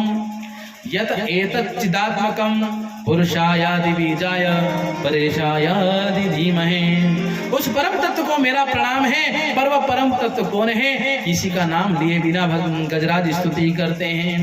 ब्रह्मा देवता देखते हैं, ब्रह्मा सब देख रहे हैं, परंतु विचार कर रहे हैं कि जब ये हमको पुकारेगा तो हम जाएंगे, ये जब हमको पुकारेगा तो हम जाएंगे। इसने हमें तो पुकारा नहीं, तो हम क्यों दौड़े दौड़े जाएं? प्रभु ने मन में विचार किया कि इसने संसार के पालनकर्ता को बुलाया है, अर्थात उसने मुझे ही बुलाया है। भगवान दौड़े दौड़े गज के सम्मुख जाते हैं और पहले ग्राह का भगवान उद्धार करते हैं। किसका? पहले भगवान ग्राह का उद्धार करते हैं, अपने चक्र से ग्राह के शरीर को काटते हैं। तब जब ग्राह मुक्त हो जाता है, तब ग्रह मुक्त होने के पश्चात तब भगवान गज का उद्धार करते हैं। वृंदावन बिहारी लाल की। यहाँ शंका आती है, संकट में गजराज था और उसने गोविंद को पुकारा और गोविंद ने आते ही सबसे पहले ग्राह का उद्धार किया। उद्धार पहले गजराज का करना था, लेकिन भगवान ने तो गज का उद्धार नहीं करते हुए ग्राह का पहले उद्धार किया। मानो प्रभु कहना चाहते हैं कि जिसने मेरे चरण पकड़ लिए हैं, जिसने मेरे चरण पकड़ लिए हैं, उनका तो उद्धार मैं करूंगा ही सही। जिसने मुझे पुकारा है, जिसने मुझे पुकारा है उसको तो मैं ग्रहण करूंगा, लेकिन जिसने मुझे पुकारा है उसका चरण जिसने पकड़ा है उसका उद्धार मैं पहले करूंगा। प्रेम से बोले वृंदावन बिहारी लाल की। उसका उद्धार मैं पहले करूंगा। संत ने मन में विचार किया कि भगवान भक्त के पहले भगवान अपने भक्त से पहले भक्त के अनुयायियों के ऊपर कृपा करते हैं। वृंदावन बिहारी लाल की। सुखदेव कहते हैं भगवान, सुखदेव कहते हैं सुखदेव भगवान कहते हैं राजन, ये गज जो ग्रह दोनों है ना, पूर्व जन्म में शापित थे। ये जो ग्रह था वह पूर्व जन्म में हुहू नाम का गंधर्व था, जो हमेशा परिहास करता था, लेकिन मनोरंजन करता रहता था। कुछ गंधर्व हैं देवताओं में, जो कुछ गंधर्व हैं जो सबको प्रसन्न रखने के लिए विविध रूप से चेष्टाएं करते हैं। एक दिन क्या हुआ कि एक संत भगवान जलाशय में क्रिया कर रहे होते हैं। एक दिन क्या हुआ कि महर्षि देवल जलाशय में स्नान करते हैं और सूर्य को अर्घ्य देने के लिए जैसे अपना हाथ उठाते हैं, तो ये जो ग्रह था ना, ये गंधर्व था। ये गंधर्व हास परिहास करने के लिए देवल नाम के ऋषि के पैर को पकड़ लेता है जल में, और जैसे ही देवल नाम के ऋषि के पैर को जल में पकड़ लेता है तो देवल चौंक जाते हैं और चिल्ला करके जल से बाहर आ जाते हैं। चिल्ला करके जल से बाहर आ जाते हैं। देवल उनको श्राप दे देते हैं गंधर्व को कि जाओ, तुमने मेरा पैर पकड़ा है तो जाओ, जिंदगी भर तुम पैर ही पकड़ते रहोगे, अर्थात ग्राह बन जाओगे। जब ग्राह बन जाओगे तो सबका पैर ही पकड़ोगे। तो कहें नहीं महाराज, इसका उद्धार बताइए, इसका उद्धार भी बताइए। कहीं कोई आएगा उसका तुम पैर pकड़ोगे तो भगवान तुमको दर्शन दे करके तुम्हारा भी उद्धार करेंगे। वृंदावन बिहारी लाल की। अब तो महाराज इधर अगस्त जी ने क्रोधित होकर के उसे भी शाप दे दिया। वो भी गज बन गया और गज अभिमान में चूर होकर के जलाशय में स्नान करने जाता है। अगस्त जी ने उसे क्षमा तो किया, लेकिन ये भी श्राप दिया कि तुम हाथी बनोगे। और जब वो हाथी बना तो उसको ग्रह ने ग्रहण किया, और जब ग्रह ने ग्रहण किया तो उसकी भी मुक्ति साथ में हो गई। इसलिए भगवान ने पहले ग्रह का उद्धार किया और फिर गज का उद्धार किया। प्रेम से बोली भागवत भगवान की। जो भगवान की शरणागति को जाता है भगवान उसका तो कल्याण करते हैं, लेकिन साथ में भगवान अब उनके जो अनुयायी होते हैं उनका भी कल्याण करते हैं। एक बार दुर्वासा मुनि के द्वारा आशीर्वाद स्वरूप में प्रदत्त माला को इंद्र ने अवज्ञा कर दी। इस अवज्ञा से क्रुद्ध हुए दुर्वासा मुनि ने इंद्र को शाप दे दिया कि तू श्रीहीन हो जा। और शुक्राचार्य को पता चला कि इंद्र श्रीहीन होने का श्राप मिल गया है, तो 100 दैत्यों से कहा कि स्वर्ग पर आक्रमण कर दो। वृंदावन बिहारी लाल की। सारे दैत्यों से कहा कि जाओ स्वर्ग पर आक्रमण कर दो। दैत्यों ने मिलकर स्वर्ग पर आक्रमण कर दिया और देवताओं से उनका राजपाट छीन लिया। अब बेचारे देवता लोग गिड़गिड़ाने लगे, गोविंद की शरण में गए। भगवान बोले भाई तुम्हारा वैभव समुद्र में समा गया है, तो समुद्र मंथन करो और तभी तुम्हें बल पराक्रम प्राप्त होगा। देवताओं ने पूछा महाराज समुद्र मंथन कैसे करें? भगवान बोले तुम अकेले तो नहीं कर सकते हो समुद्र मंथन, साथ में दैत्यों को भी लेना पड़ेगा। कहे ठीक है महाराज ले लेंगे। कहे और क्या करना पड़ेगा? कहे जो नागराज है ना उनकी रस्सी बनानी पड़ेगी। कहे ठीक है वो भी बना लेंगे। कहे फिर कहे मंदराचल पर्वत को लाना पड़ेगा। और उससे जब मंदराचल पर्वत को ला करके समुद्र में रखोगे तभी ना मंथन होगा। देवता लोग मंदराचल पर्वत को उठा करके चलने लगते हैं। जब देवता लोग मंदराचल पर्वत को उठा करके चलने लगते हैं तो अभिमानवश देवता लोग आगे बढ़ते हैं, लेकिन उसको समुद्र में स्थापित नहीं कर पाते। मार्ग में मंदराचल पर्वत उनके हाथ से छूट करके गिर जाता है। तब भगवान कृपा करते हैं, अपने गरुड़ को आदेश देते हैं और कहते हैं जाओ मंदराचल पर्वत को ले जा करके समुद्र में स्थापित कर दो। वृंदावन बिहारी लाल की। जब समुद्र में मंदराचल पर्वत स्थापित हो जाता है तो भगवान कहते हैं कि तुम देवता हो, उच्च कुलीन हो, तो तुमको सर्प के मुख के आगे रहना चाहिए। भगवान लीला करते हैं तो देवते लोग कहते हैं अरे यही कहाँ से उच्च कुलीन है, हम भी उच्च कुलीन है महाराज। हमारे जो पूर्वज थे ना भगवान के बहुत बड़े भक्त थे। हम प्रहलाद जी के वंशज हैं और हम जो है वृत्तासुर के वंशज हैं महाराज। हम भी कोई नीचे कुल के तो है नहीं। हम मुख की तरफ लगेंगे, हम मुख की तरफ लगेंगे और देवताओं से कहोगे पूंछ की तरफ लगे। भगवान तो यही चाहते थे, भगवान तो यही चाहते थे कि देवता लोग उसकी पूंछ की तरफ लगे और देवते लोग मुख की तरफ लगे। वृंदावन बिहारी लाल की। जैसे ही मंथन होने लगा तो मंदराचल पर्वत समुद्र में ढकने लगा तो देवता लोगों ने कहा महाराज ये तो समुद्र के अंदर जा रहा है। तो भगवान ने कहा कि चिंता मत करो। तो भगवान कच्छप बन करके, कच्छपा अवतार धारण करके मंदराचल पर्वत को अपनी पीठ पर धारण कर लेते हैं। प्रेम से बोले शंकर भगवान की। प्रेम से बोले वृंदावन बिहारी लाल की। अपनी पीठ पर मंदराचल पर्वत को धारण कर लेते हैं भगवान और अब घर्षण होता है। उसमें से लक्ष्मी जी निकलती है, नाना प्रकार के रत्न निकलते हैं, अक्षय वट निकलता है और कामधेनु निकलती है और अंत में कालकूट नाम का विष निकलता है। प्रेम से बोलिए शंकर भगवान की। आइए हम भी उस नीलकंठ भगवान का सुमिरन करें जो अपने कंठ में रा और माँ के मध्य में उस विष को धारण करता है। एक भगवान भोलेनाथ का छोटा सा भजन 2 लाइन का, उसके बाद कथा आगे बढ़ाएंगे। प्रेम से बोलिए वृंदावन बिहारी लाल की जय हो। हे देवेश्वर हे नीलकंठ हे त्रिपुरारी कल्याण करो। इस जन्म मरण के बंधन को आसान करो, आसान करो।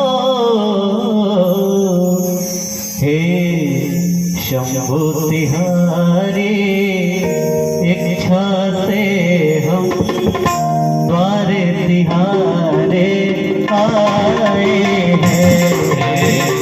शंभु तिहारी इच्छा से हम द्वार तिहारे आए हैं। ताप भरा लेकर के तन ताप छुड़ाने आए हैं। शंभु तिहारी इच्छा से हम द्वार तिहारे आए हैं।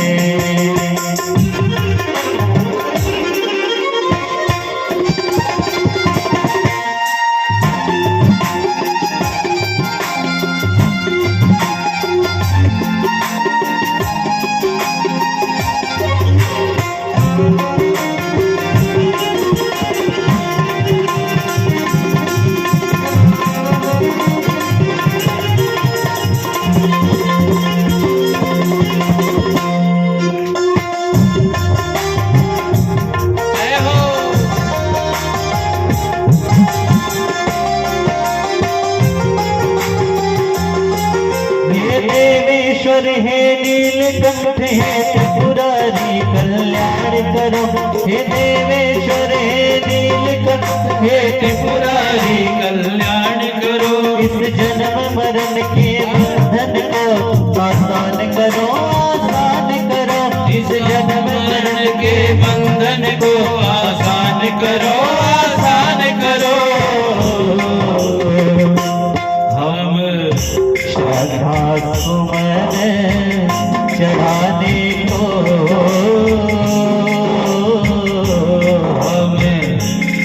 हजार सुमन चढ़ाने को द्वारे तिहारे आए हैं।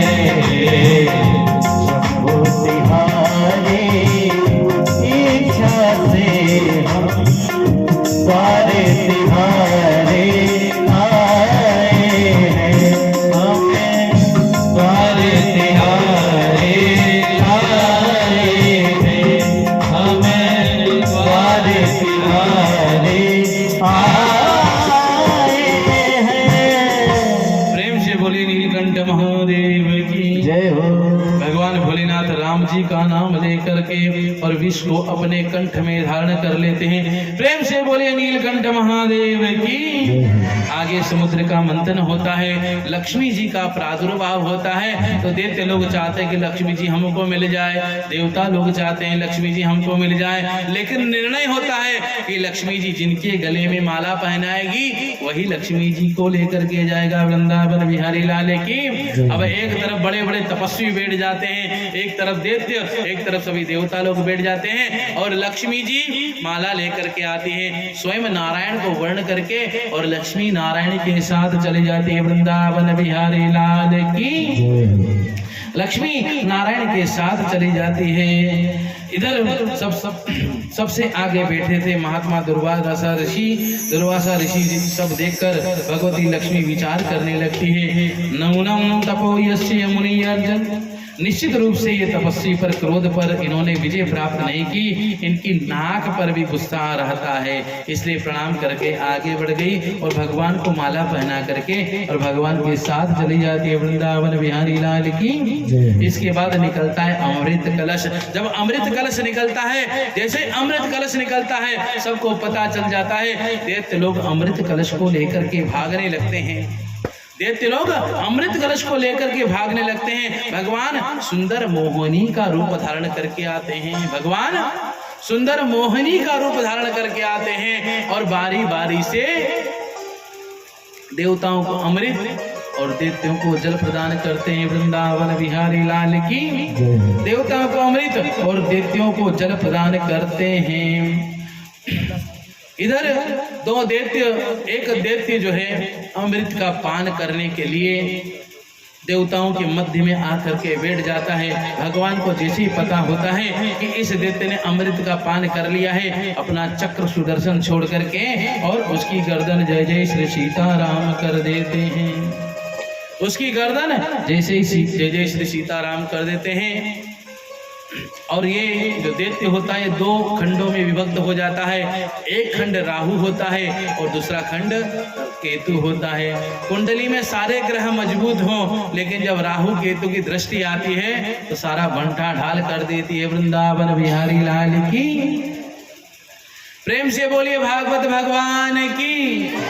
आप लोग इतने लोग बैठे हैं और इतना धीरे से बोलते हैं कि हमको सुनाई नहीं देता है। प्रेम से बोलिए वृंदावन बिहारी लाल की। इधर जो देवताओं की माता होती हैं वो बड़ी चिंता करती हैं, बड़ी चिंतित होती हैं। चिंतित होकर के मन में विचार करती हैं, अपने पति से कहती हैं कि दैत्य लोग बहुत बलवान, दैत्य लोग, देवताओं और दैत्यों में बहुत बड़ा भीषण युद्ध होता है और देवता लोग अमृत पान किए होते हैं, सभी लोग दैत्यों को मार देते हैं। इधर लेकिन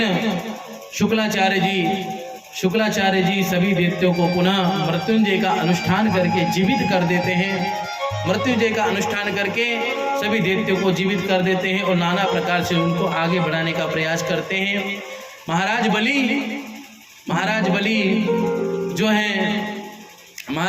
हैं इंद्र का सिंहासन छीन लेते हैं और देवताओं को इंद्रलोक से भगा देते हैं। जब देवताओं को इंद्रलोक से भगा देते हैं तो देवताओं की माता बहुत दुखी होती हैं। देवताओं की माता जब दुखी होती हैं तो एक दिन अपने पति से बोलती हैं कि महाराज बड़ा दुख है, मेरे जो पुत्र हैं वन में भटक रहे हैं, मेरे जो पुत्र हैं वो वन में भटक रहे हैं। तो ऋषि कहते हैं कि तुम चिंता मत करो। कश्यप जी ने कहा देवी तुम्हें एक व्रत करना चाहिए। यह व्रत फाल्गुन मास में शुक्ल पक्ष में किया जाता है। जिन कन्याओं को पुत्र ना होता हो, देखिए सुन लीजिए, ये फागुन का महीना चल रहा है, जिन कन्याओं को पुत्र ना होता हो तो वो एक मंत्र है, कृष्णा ओम क्लीं कृष्णाय नमः देवकी सुत गोविंदो वासुदेवम जगतपते देहि मे तनयं कृष्ण त्वामहं शरणं गतः। ये भगवान कृष्ण को कृष्ण के स्वरूप में पुत्र की प्राप्ति के लिए मंत्र होता है। अर्थात जिन कन्याओं को संतान ना होती हो वो इस मंत्र का निरंतर उच्चारण करें 12 दिन तक।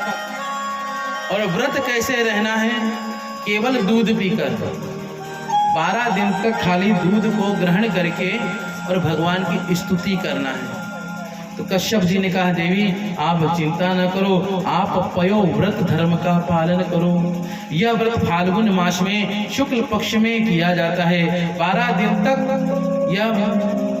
यह व्रत केवल दुग्ध आहार करके किया जाता है और इसमें नारायण की उपासना की जाती है। इसको पयो व्रत कहते हैं। देवी यदि ये प्रयोग तुम करोगी तो निश्चित ही आपके यहाँ संतान प्रकट होगी। प्रेम से बोले वृंदावन बिहारी लाल की। अब अदिति मैया पयोव्रत का पालन प्रारंभ कर देती है। पयोव्रत के प्रभाव से प्रभु प्रसन्न हो जाते हैं और अदिति माँ के गर्भ में पधारते हैं।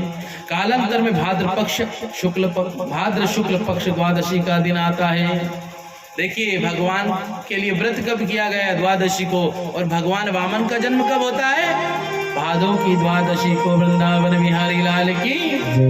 भादव शुक्ल पक्ष की द्वादशी के दिन अभिजीत मुहूर्त मध्याह्न में 12 बजे अदिति के गर्भ से भगवान का प्रादुर्भाव होता है। प्रेम से बोलिए वामन भगवान की। तम वटु वामनम दृष्टम मोदमानं महर्षया कर्माणि कार्यमायामासु पुरस्कृत्य प्रजापतिम।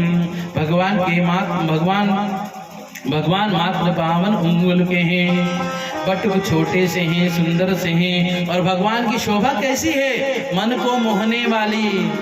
वामन भगवान की कांति कैसी है? जो अच्छों को मन को मोह ले, अच्छों के मन को मोह ले।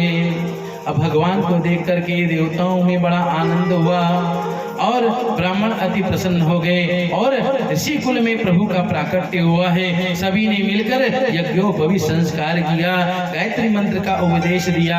वह द्विज कहलाने का अधिकारी नहीं होता है। दूसरा जन्म जिसका हुआ कमंडलू, वामन कमंडलू को भी दिया गया। अदिति मैया ने लंगोटी पहनाई, कश्यप जी ने मेखला पहनाई और सरस्वती मैया ने रुद्राक्ष की माला भेंट की। भूदेवी ने चरण पादुका भेंट की और आकाश ने छत्र भेंट किया। कुबेर ने भिक्षा का पात्र दिया। अब सुंदर भगवान सज गए हैं। और भगवान सच के कहाँ जा रहे हैं? माता अदिति के दुख को दूर करने के लिए महाराज बलि के पास। प्रभु वामन का वेश बनाए। जब तक आप ताली नहीं बजाएंगे हम ढाबे नहीं करेंगे, न गाने देंगे। आप लोग ऐसे सो गए हैं, भगवान बचाए। प्रेम से बोले वामन भगवान की। प्रभु वामन का वेश बनाए, राजा बलि के द्वारे आए। प्रभु वामन का वेश बनाए, राजा बलि के द्वारे आए। प्रभु वामन का वेश बनाए, राजा बलि के द्वारे आए।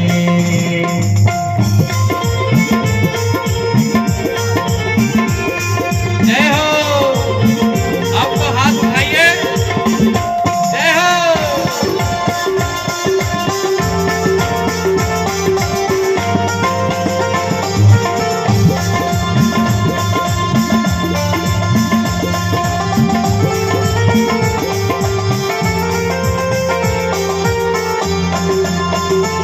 माथे तिलक सोहे, सिर छत्र सोहे। माथे तिलक सोहे, सिर छत्र सोहे। माथे तिलक सोहे, सोहे सिर छत्र सोहे आप तिलक सोहे सिर छत्र सोहे हाथों में कमंडल लाए हाथों में कमंडल लाए बलि राजा को छलने आए हाथों में कमंडल लाए बलि राजा को छलने आए प्रभु वामन का वेश बनाए राजा बलि के द्वारे आए जय हो।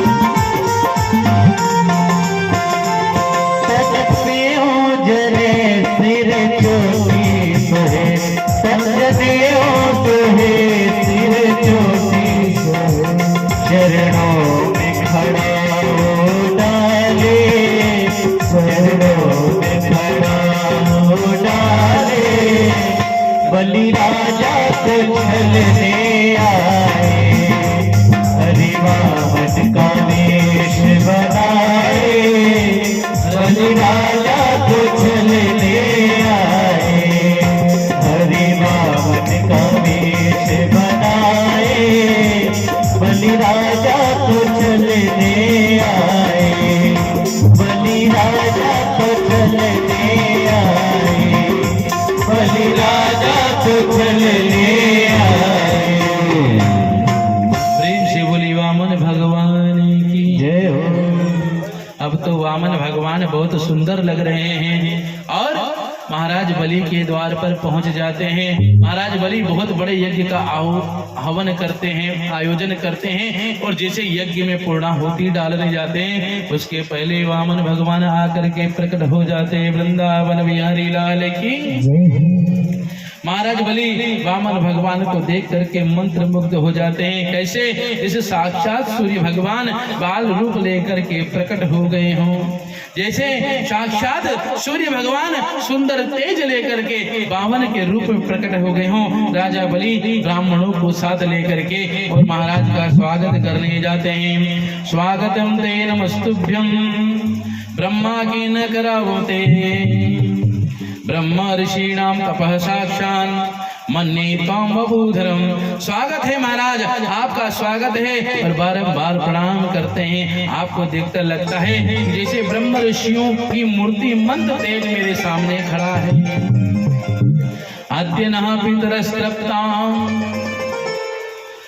मेरे तो पितृ तृप्त हो गए हैं। आपको देख करके मेरा मन बहुत प्रफुल्लित हो रहा है। यद भावना गतो गृहाण, जो आप स्वयं चल करके मेरे घर में पधारे हैं। मैं आपकी किस प्रकार से सेवा करूं? मैं आपके किस प्रकार से सेवा करूं महाराज? मैं आपको क्या दे दूं? मैं आपको क्या दे दूं? क्या आपको अन्न चाहिए तो मैं आपको अन्न दे दूं? क्या आपको अश्व चाहिए? मैं आपको अश्व दे दूं? क्या आपको हाथी घोड़ा चाहिए तो मैं आपको हाथी घोड़ा दे दूं? आपको मकान या वैभव चाहिए तो मैं आपको क्या मकान और वैभव दे दूं? अरे महाराज एक चीज बताइए, आपका विवाह हुआ है कि नहीं? वामन भगवान मुस्कुरा रहे। अरे महाराज यदि आपका विवाह ना हुआ हो तो बताओ, हमारे राज्य में बहुत सुंदर सुंदर ब्राह्मणी कन्या हैं, उनके साथ आपका पाणी ग्रह करा दूं। अब वामन भगवान छोटे से मुस्कुरा रहे हैं। राजा बलि उनसे बार बार याचना कर रहे हैं, कहो तो मैं तुमको महल बना दूं, कहो तो बहुत सारा धन दे दूं, कई बीघा जमीन दे दूं, लेकिन वामन भगवान कुछ नहीं करते। वामन भगवान कहे तुम हमारी अब विवाह कराना चाहते हो? कहे हाँ महाराज मैं आपका विवाह करा दूंगा। अच्छा यदि तुम मेरा विवाह करा दोगे तो बच्चे भी होंगे? हाँ होंगे महाराज। अच्छा विवाह के बाद हम रहेंगे कहाँ? महाराज क्यों चिंता करते हो, पूरा भारत अपना है, जहाँ कहोगे सुंदर स्थान देख करके सुंदर महल बना दूंगा। कि अच्छा विवाह के बाद संतान होगी वो कहाँ रहेगी? अरे महाराज इतना बड़ा बनाऊंगा कि आप 2 नहीं 2000 लोगों को उसके अंदर रखो। वृंदावन बिहारी लाल की। कि अच्छा कि उनका भरण पोषण शिक्षा कि उनके भरण पोषण की भी सारी व्यवस्थाएं मैं कर दूंगा, उनके भरण पोषण की सारी व्यवस्था मैं तुम्हारे लिए कर दूंगा, तुम चिंता मत करो। कि अच्छा कि हाँ उनके भरण पोषण की व्यवस्था कर दो। कि कर दोगे? हाँ कर दूंगा। कि और कहीं महाराज उनको पढ़ने के लिए कहीं उनके विद्यालय बना दूंगा, गुरु को भी लगा दूंगा। अच्छा आप हमारा विवाह करा दोगे और महल बना के दे दोगे, संतान की व्यवस्था कर दोगे, भरण पोषण की व्यवस्था कर दोगे, लेकिन एक चीज बताओ महाराज, जब वो संतान मरेगी या मेरी पत्नी मरेगी तो रोएगा कौन? देखिए जब वो संतान मरेगी और या मेरे पत्नी मरेगी तो रोएगा कौन? रोने की व्यवस्था नहीं करोगे? कहीं नहीं महाराज, रोना तो आपको ही पड़ेगा, रोना तो आपको ही पड़ेगा। मैं रोने थोड़ी ना। क्यों? क्योंकि वो तो आपके लिए है, मेरे लिए थोड़ी ना है। हम जैसा करेंगे वैसा हमको भरना है। हम ये माया के चक्कर में पड़ेंगे तो जीवन में रोना ही रोना पड़ेगा, और यदि हम प्रभु के चक्कर में पड़ेंगे तो जीवन में कभी हमको रोना ही नहीं पड़ेगा। वृंदावन बिहारी लाल की। अब तो महाराज कहीं नहीं महाराज, कुछ तो ले लो, कुछ तो आप ग्रहण कर लो, मेरी बहुत इच्छा है। कहने अच्छा देना ही चाहते हो तो मुझे 3 पग जमीन प्रदान करो, मुझे 3 पग जमीन केवल प्रदान कर दो। अब महाराज बलि ने सोचा कि ये बोना तो है ही है, साथ में इसकी थोड़ी बुद्धि भी कम है क्या? 3 पग जमीन का ये करेगा क्या? 3 पग जमीन लेकर के करेंगे क्या? ना 3 पग में सो सकते हैं और ना 3 पग में ये कुछ कर सकते हैं, ना मकान बना सकते हैं। 3 पग में करेंगे क्या? इधर जो दैत्य गुरु शुक्लाचार्य सारी लीलाओं को देख रहे होते हैं, समाधि लगाकर बैठ जाते हैं। ओ हो जान जाते हैं कि ये तो साक्षात पार ब्रह्म परमेश्वर नारायण है, ये साक्षात नारायण है और मेरे शिष्य को छलने के लिए आए हैं, ये मेरे शिष्य को छलने के लिए आए हैं। इधर शुक्लाचार्य जी उसको समझाते हैं, अरे मान जाओ, तुम नहीं समझोगे कौन है। कहने अरे बताइए कौन है, मैं सब जानता हूँ कौन है। कहने नहीं नहीं ये तुम नहीं जानते हो, तुम अनभिज्ञ हो। कहने ये साक्षात नारायण है जो 52 का वेश बना करके तुमको छलने के लिए आए हैं। महाराज बलि कहते हैं कि ये साक्षात नारायण मुझको छलने के लिए आए हैं। कोई बात नहीं, मैं इनकी कृपा से इस प्रकार से तो हो गया कि मैं इनको कुछ दे सकूं, तो मुझसे मांग रहे हैं। अब महाराज 52 ने कहा कि चलो तुम संकल्प लो हाथ में। अब जैसे इदम विष्णु चक्रमे त्रेधानी ददे पदम बोला, तैसे ही जो है शुक्लाचार्य जी ने कहा कि अब ये मानेगा नहीं, दे देगा। तो शुक्लाचार्य जी क्या किए, कमंडलू में जो छेद था उस छेद में जाकर के बैठ गए। वृंदावन बिहारी लाल की। उस कमंडल के छेद में जाकर के और शुक्लाचार्य बैठ जाते हैं तो उस कमंडल से जल नहीं गिरता है। भगवान मन में विचार करते हैं कि शुक्लाचार्य तो भगवान की भक्ति करते हैं, लेकिन इनकी आंखों में थोड़ा मोतिया बिंद हो गया है, तो इस सीख से इनकी आंखों का मोतिया बिंद साफ कर दें। जैसे भगवान सिख पहुंचते हैं तैसे उनकी आंख में लगती है और कमंडल छोड़ करके भाग जाते हैं। वृंदावन बिहारी लाल की। तैसे 3 पग भूमि का संकल्प महाराज बलि लेते हैं, तैसे ही भगवान अपना आकार बनाने लगते हैं, विराट स्वरूप में हो जाते हैं। प्रेम से बोले विराट स्वरूप भावन भगवान की। विराट स्वरूप में 52 भगवान हो जाते हैं, अपना दिव्य अति दिव्य शरीर बनाते हैं। पहले पग में पूरे भूमंडल को नाप लेते हैं और दूसरे पग में अतल वितल तलातल सुतातल आकाश पृथ्वी पाताल सबको 2 पग में नाप लेते हैं भगवान।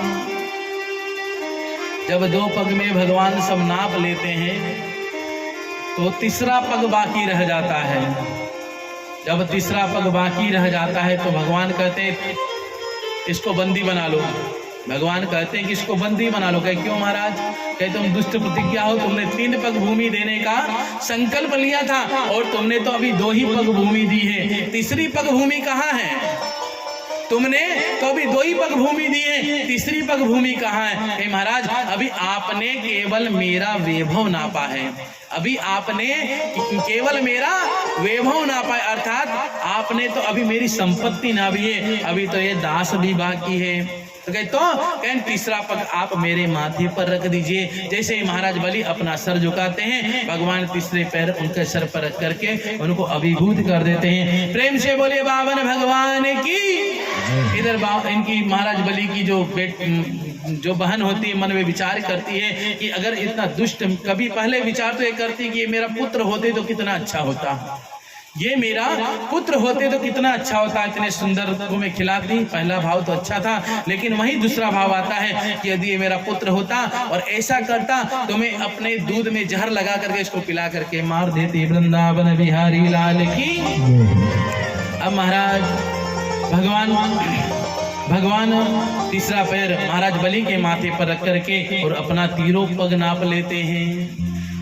जब भगवान ब्रह्मलोक में अपना पग नापते हैं तो ब्रह्मलोक में ब्रह्मा जी भगवान का आचमन करके जल लेकर के अपने कमंडलू में धारण करके और आचमन पान कर लेते हैं। प्रेम से बोलिए वृंदावन बिहारी लाल की। नाना प्रकार से उद्वेग होता है।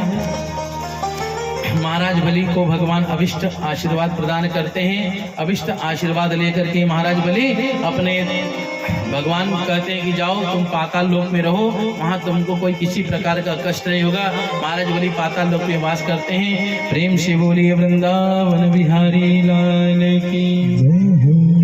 नाना प्रकार से आशीर्वाद देकर के भगवान अंतर्ध्यान हो जाते हैं। सुखदेव जी कहते हैं परीक्षित सत्यव्रत मनु उसमें बैठ गए और भगवान ने बड़ा दिव्य उपदेश दिया। वही मनु उस स्मृति में आगे महाराज मनु की कथा का वृत्तांत आता है। जब से मनु स्मृति के रूप में हमारे बीच में उपस्थित है। सुखदेव जी कहते हैं राजन, इस प्रकार प्रत्येक मनमंत्रों में भगवान ने विविध अवतार धारण किए। प्रेम से बोली राघवेंद्र सरकार की। आइए अपने मन को हम अयोध्या में लेकर के चलते हैं और अयोध्या की सुंदर लीला का दर्शन एक भजन के माध्यम से करते हैं। इसके बाद नवम स्कंद कथा में हम प्रवेश करेंगे।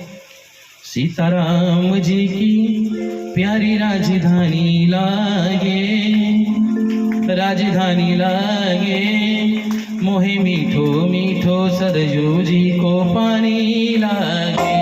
सीताराम जी की प्यारी राजधानी लागे, राजधानी लागे, मोहे मीठो मीठो सरजू जी को पानी लागे। सीताराम जी की प्यारी राजधानी लागे, राजधानी लागे, मोहे मीठो मीठो सरजू जी को पानी लागे। सीताराम जी की प्यारी राजधानी लागे, राजधानी लागे, मोहे मीठो मीठो सरजू जी को पानी लागे।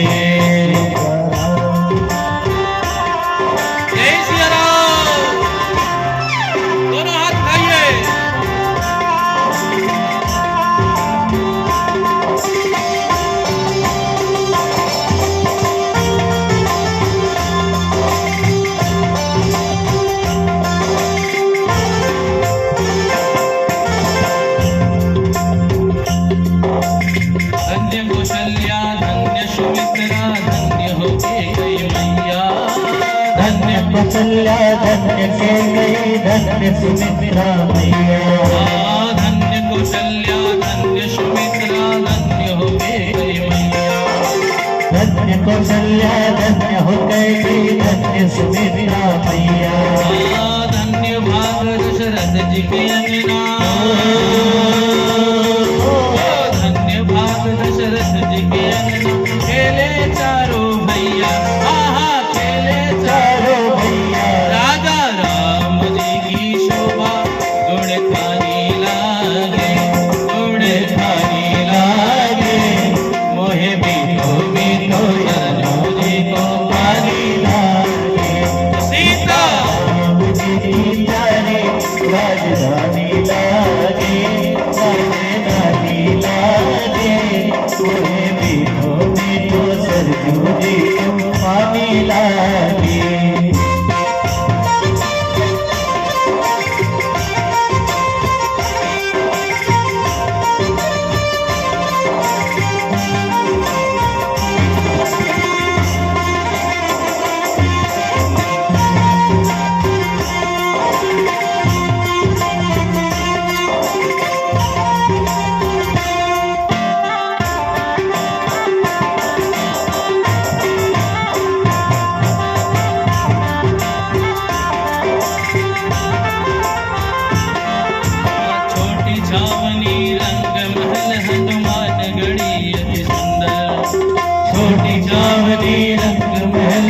हनुमान गढ़ी अति सुंदर।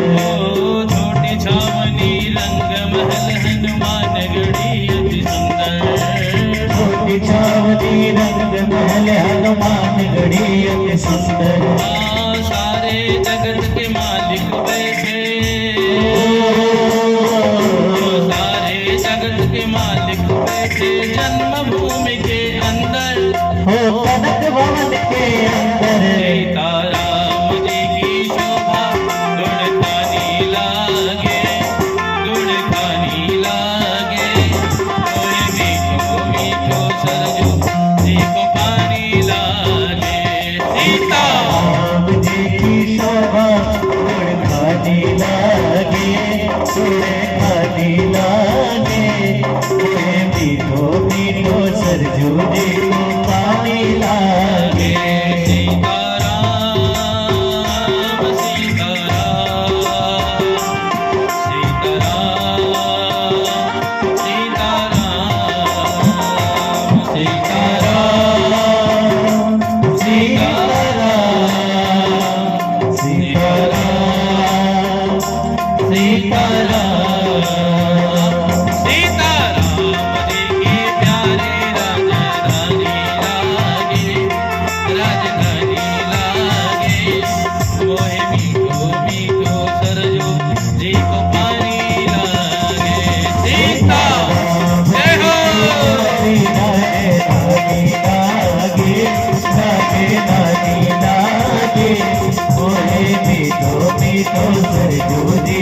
पानी लागे। मोहे मीठो मीठो सरजू जी को पानी लागे।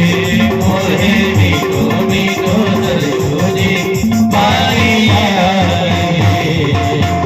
प्रेम से बोलिए वृंदावन बिहारी लाल की जय हो, श्री राघवेंद्र सरकार की जय हो। बेबस मनु के पुत्रों का चरित्र, मधु चवन एवं सुकन्या का चरित्र, नाभाग अमृत सागर भगीरथ आदि अन्य सूर्यवंशियों का वर्णन, गंगा अवतरण की कथा भी इसमें आती है। 9 स्कंद के 24 अध्यायों में से 12 अध्यायों में सूर्य वंश का वर्णन है, जिसमें हमारे प्रभु श्री राघवेंद्र सरकार का अवतरण होता है। 12वें अध्याय में चंद्र वंश का वर्णन है, जिसमें आए हुए सभी श्री श्याम जी के वंश का वर्णन आता है। श्री सुखदेव जी कहते हैं कि परीक्षित अब तुम हमें सूर्य वंश का वर्णन, श्री सुखदेव जी कहते हैं परीक्षित अब हम तुम्हें सूर्य वंश के का वर्णन सुनाते हैं, परंतु यह बहुत विस्तार से सुनाना संभव नहीं है, क्योंकि विस्तार पूर्वक सूर्य वंश की चर्चा यदि करेंगे तो उसमें बहुत समय कई 100 वर्ष लग जाएंगे। वृंदावन बिहारी लाल की, इसलिए बहुत संक्षेप में सूक्ष्म रूप में आपको सूर्य वंश का वर्णन सुनाते हैं, इसलिए अति संक्षेप में श्रवण करो। भगवान श्री नारायण के प्रभु के दिव्य नाभि कमल से ब्रह्मा जी का जन्म होता है। ब्रह्मा जी के बेटा हुए मरीच, और मरीच के बेटा हुए कश्यप, और कश्यप जी के बेटा हुए विश्वस्वान, और विश्वस्वान सूर्य इन्हीं के युग से चला है सूर्यवंश। विश्वस्वान के पुत्र हैं श्राद्धदेव और मनु, जिनकी श्रद्धा नामक पत्नी से कोई संतान नहीं हुई। सूर्यवंश में सभी राजाओं को संतान की समस्या आई, अर्थात सूर्यवंश में जितनी भी संतान हुई सब यज्ञ से हुई। सूर्यवंश में जितनी भी संतान हुई सब यज्ञ से हुई, और चंद्रवंश में जितने विवाह हुए सब युद्ध से हुए। वृंदावन बिहारी लाल की। सूर्यवंश में जितने भी विवाह हुए सब युद्ध से हुए, सूर्यवंश में जितनी भी संतान हुई सब यज्ञ से हुई, और चंद्रवंश में जितने विवाह हुए सब तलवार के बल पे हुए। वृंदावन बिहारी लाल की। तो महाराज सूर्यवंश मनु महाराज के कोई संतान नहीं थी, तो सूर्यवंश में आदि गुरु श्री वशिष्ठ जी हैं। राजा ने उनसे प्रार्थना की कि वशिष्ठ जी ने पुत्रश्च यज्ञ कराया। राजा चाहते थे कि पुत्र हो, पर रानी चाहती है कि पुत्री हो। महारानी जी ने हवन में नियुक्त ब्राह्मणों से कहा कि ब्राह्मण देवताओं ऐसा मंत्र पढ़ना कि पुत्री हो जाए। यदि पुत्री हो गई तो आप सबको हम माला माल कर देंगे और बहुत दक्षिणा देंगे, और यदि बेटा हो गया तो सब पंडितों की दक्षिणा जय जय श्री सीताराम। ब्राह्मणों ने मंत्र पलट दिया। महारानी श्रद्धा सूर्यवंश की प्रथम देवी हैं, जो बेटी के लिए संघर्ष कर रही हैं। अन्यथा बेटी के नाम पर तो सबसे ज्यादा मोह महिलाएं बिगाड़ती हैं। प्रेम से बोले वृंदावन बिहारी लाल की।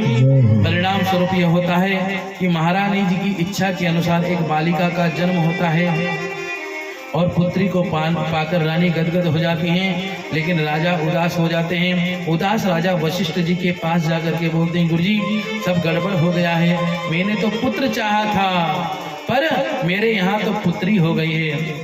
गुरुजी को भी बड़ा आश्चर्य हुआ।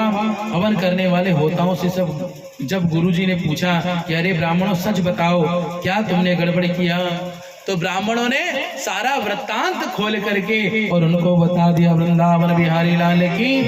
बाद में मनु महाराज के इक्ष्वाकुंश, नभ, शय्याति और दिष्ट, घृट, तरुण और नरिशत, प्रपग्न, नभग, कवि आदि 10 पुत्र हुए।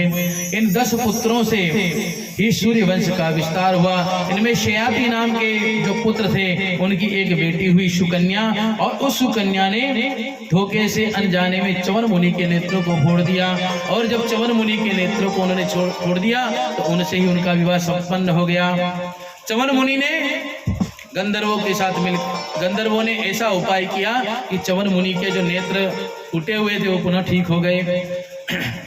मनु महाराज और इन्हीं के कुल में कुकुदमी, उनकी बेटी का नाम रेवती था, बलराम जी से उनका विवाह संपन्न होता है। सुखदेव जी कहते हैं, परीक्षित, मनु महाराज के जो दूसरे बेटा है नभग और उनके बेटा है नभाग, और उनके नभाग के बेटे हैं परम भागवत श्री अम्बरीश जी महाराज। प्रेम से बोली वृंदावन बिहारी लाल की। महाराज अम्बरीश जी महाराज जो है ना, भगवान के बहुत बड़े भक्त हैं। एक कथा थोड़ी शार्ट में कहेंगे। भगवान के बहुत बड़े भक्त हैं। एक दिन एकादशी का व्रत करते हैं, और एकादशी का व्रत करने के बाद अगले दिन द्वादशी लग जाती है। तो जब द्वादशी लग जाती है ना, तो द्वादशी में पारण का महत्व होता है। तो जैसे द्वादशी के बाद त्रयोदशी लगने का विधान होता है, अभी द्वादशी आने वाली है, एकादशी आने वाली, एकादशी द्वादशी आने वाली है। तो एकादशी के बाद जो द्वादशी कुछ समय के लिए थी, जब कुछ समय के लिए द्वादशी थी ना, तो महाराज अम्बरीश जल का अर्थात भगवान के चरणामृत का पान कर लेते हैं, तो दुर्वासा ऋषि उनसे रुष्ट हो जाते हैं। तो दुर्वासा ऋषि की जटाओं से कृत्या निकलती है। तो कृत्या जैसे ही महाराज अम्बरीश को मारने के लिए दौड़ती है, तो भगवान का स्मरण अम्बरीश महाराज करते हैं, और भगवान का सुदर्शन चक्र आकर के कृत्या को काट देता है। जब कृत्या को चक्र काट देता है और दुर्वासा के पीछे पड़ जाता है, दुर्वासा 1 साल तक भूमंडल पर भ्रमण करते हैं। ब्रह्मा जी के पास जाते हैं, विष्णु भगवान के पास ब्रह्मा जी के पास जाते हैं, भोलेनाथ के पास जाते हैं, लेकिन अंत में जब भगवान विष्णु के पास जाते हैं तो विष्णु भगवान कहते हैं कि जाओ, तुमने मेरे भक्त का अपराध किया है, तुमने मेरे भक्त का अपराध किया है, और जाओ और जाकर के उन्हीं के पास जाओ, वही तुमको मुक्त करेंगे। अम्बरीश ऋषि 1 वर्ष तक अपने द्वार पर ही खड़े रहते हैं दुर्वासा ऋषि की प्रतीक्षा में। जैसे ही दुर्वासा ऋषि द्वार पर पहुंचते हैं और हाथ जोड़ करके निवेदन करते हैं, महाराज हमसे बहुत बड़ी त्रुटि हो गई, हमने भगवान के भक्त का अपराध किया, हमने भगवान के भक्त का अपराध किया, हमसे बहुत बड़ी त्रुटि हो गई। तो कहीं महाराज हमको क्षमा करो, नहीं तो ये भगवान का सुदर्शन हमको छिन्न भिन्न कर देगा। अरे नहीं, ऐसा कुछ नहीं होगा, मैं तो आपका तब से प्रतीक्षा कर रहा हूँ। कहीं अरे आपने तब से आहार ग्रहण नहीं किया? नहीं महाराज, जिस दिन से आप गए हैं पूरा 1 वर्ष आज तक मैंने आहार ग्रहण नहीं किया। अरे इतने बड़े तपस्वी आप द्वार पर अभी तक? हाँ, मैं अभी तक द्वार पर खड़ा। महाराज अम्बरीश दुर्वासा को घर के अंदर ले जाते हैं और अन्न पवाते हैं, तब प्रसाद ग्रहण करते हैं। वृंदावन बिहारी लाल की। भगवान के भक्त को जब कष्ट होता है तो भगवान स्वयं कृपा करते हैं। आगे महाराज भगीरथ होते हैं। महाराज भगीरथ के 60,000 पुत्र, महाराज भगीरथ के वंश में 60,000 पुत्र होते हैं, और इंद्र से यज्ञ होता है। अश्व ले जाकर के कपिल मुनि के आश्रम में बांध देते हैं, और कपिल मुनि को जो है दोषारोपण कर देते हैं। कपिल मुनि भगवान अपने नेत्रों को खोल करके और सारे पुत्रों को भस्म कर देते हैं। भगीरथ जी महाराज जाते हैं, गंगा जी की आराधना करते हैं, भोलेनाथ की गंगा जी की आराधना करते हैं। गंगा जी प्रकट होती है, प्रथम भोलेनाथ की जटा में आती है, उसके बाद धरातल पर आती है, तो एक ऋषि के आश्रम को बहा ले जाती है, तो ऋषि उसको धारण कर लेते हैं। तो उन्हीं ऋषि के कान के माध्यम से गंगा जी प्रकट होती है। प्रेम से बोलिए गंगा मैया की। वही गंगा मैया गंगा सागर में जाती है, और वहां पर 60,000 पुत्रों को 60,000 पुत्रों को जो है उनको मोक्ष प्रदान करती है। आगे इनके वंश में महाराज दशरथ होते हैं। अब कथा बढ़ाना है, समय 11:30 हो गया है। अभी हमारे भगवान भी आने वाले हैं तो कथा बढ़ा रहे हैं, क्षमा कीजिएगा। चाहते हैं सुना दे थोड़ा अंश तो सुन ही लें। हम तो समय से 8 बजे आ गए थे, 12-4 घंटा हो ही जाएगा। प्रेम से बोलिए वृंदावन बिहारी लाल की, श्री राघवेंद्र सरकार की। अब महाराज दशरथ जी रहते हैं, इनको कोई संतान नहीं होती है, तो दशरथ जी पुत्रेष्ट यज्ञ कराते हैं। श्रृंगी ऋषि कपि पति ही बुलावा, श्रृंगी ऋषि को बुलाते हैं और बुला करके पुत्र कामेष्ट यज्ञ कराते हैं। और इस यज्ञ का प्रभाव ये होता है कि सुंदर पाक अर्थात खीर यज्ञ नारायण भगवान लेकर के स्वयं प्रकट हो जाते हैं। वृंदावन बिहारी लाल की। और इसका प्रभाव क्या होता है कि आधा भाग कौशल्या को प्रदान करते हैं और आधे से आधा भाग सुमित्रा को प्रदान करते हैं, और उसके जो शेष 2 भाग बचते हैं वो अन्य माता को प्रदान करते हैं। तो कौशल्या जी से राम जी और लक्ष्मण जी और भरत और शत्रुघ्न चारों भाइयों का जन्म होता है। जैसे ही भगवान क्या हुआ, प्रसाद मंगा के रखवा दीजिए सब, क्योंकि अभी 15 मिनट में हो जाएगा। प्रेम से बोलिए वृंदावन बिहारी लाल की। अब जैसे ही भगवान के जन्म का समय आता है राघवेंद्र सरकार का, तो माँ कौशल्या आनंदित होने लगती है। जब माँ कौशल्या आनंदित होने लगती हैं तो चारों तरफ भूमंडल पे सुगंधित छा जाती है। और जब भगवान का जैसे अवतरण होता है तो भगवान सशंख चक्रम सकीर्ट कुंडलम, भगवान जो है दिव्य स्वरूप धारण करके और पैदा हो जाते हैं, जब अवतरण ले लेते हैं। प्रेम से बोलिए राघवेंद्र सरकार की। और राम जी तो खड़े हो गए दिव्य रूप धारण करके, उनके हाथ में शंख चक्र गदा और वनमाला से शोभित भगवान रामचंद्र जी। कौशल्या मैया कहती, अरे ये क्या कर रहे हो, तुमको तो बच्चा बन के आना चाहिए था, तुम बाप बन के आ गए। भय प्रगट कृपाला दीन दयाला कौशल्या हितकारी, हर्षित महतारी मुनि मनहारी, अद्भुत रूप निहारी, लोचन अभिरामा तन घन श्यामा, निज आयुध भुजचारी, भूषण वनमाला नयन विशाला, शोभा सिंधुधरा। अब माता कौशल्या ने देखा कि भगवान का अवतरण हो गया है। कैसे भगवान, भूषण वनमाला नयन विशाला, बड़ी बड़ी आंखें और नीलांबुज हैं, गले में माला पहने, सुंदर कंठी धारण किए हैं, और एक हाथ में शंख है, एक हाथ में चक्र है, एक हाथ में गदा लिए हैं और एक हाथ में तलवार लेकर के दिव्य रूप धारण करके खड़े हैं। तो माता कौशल्या ने कहा कि ऐसे नहीं चलेगा। कहे क्यों? कहीं ना आपने जन्म लिया, आपने कहा था कि मैं आऊंगा आपका पुत्र बन के, और आप आ गए बप्पा बन के, आपको तो पुत्र बनना पड़ेगा। तो जैसे ही माता के वचन को सुना, सुनी वचन सुजाना रोज न ठाना, मैं बालक सुर भूपा। सुनी वचन सुजाना रोज न ठाना, मैं बालक सुर भूपा। सुनी वचन सुजाना रोज न ठाना, मैं बालक सुर भूपा। सुनी वचन सुजाना रोज न ठाना, मैं बालक सुर भूपा। यह चरित जगावई हरि पद पावई, तेन बरई भवगोपा। चरित जगावई हरि पद पावई, तेन बरई भवगोपा। विप्रधेनु सुर संतहिका लीन मनुज अवतार, और निज इच्छा निर्मित तनु, श्री माया गुणे गोपाल। प्रेम से बोलिए राघवेंद्र सरकार की। भगवान का अवतरण हुआ, भगवान का जन्म हुआ राघवेंद्र सरकार का। इधर भरत जी का, लक्ष्मण जी का और शत्रुघ्न जी का भी जन्म होता है। कैसे होता है बाकी कुछ छोड़ के अंतिम में बताएंगे। भगवान का विधिवत जन्म होता है। आगे भगवान बड़े हो जाते हैं, विद्या अध्ययन करने के लिए महर्षि के आश्रम में जाते हैं। महर्षि नाना प्रकार से उनको विद्या अध्ययन कराते हैं। अंतिम में महाराज जनकपुर जाते हैं और उनका सुंदर पाणी ग्रह संस्कार हो जाता है। सबका अलग अलग विवाह, अलग अलग कन्या के साथ संपन्न हो जाता है। बाकी कथा आप जानते हैं। प्रेम से बोलिए राघवेंद्र सरकार की। एक छोटी सी श्री रामचंद्र जी की स्तुति, इसके बाद कृष्ण जन्म की हम लोग प्रस्थान करेंगे। श्री रामचंद्र कृपाल भज मन हरण भव भय दारुणम। श्री रामचंद्र कृपाल भजे मन हरण भव भय दारुणम। श्री लोचन कंज मुख कंज पद कंजारुणम। श्री रामचंद्र कृपाल भजे मन हरण भव भय दारुणम।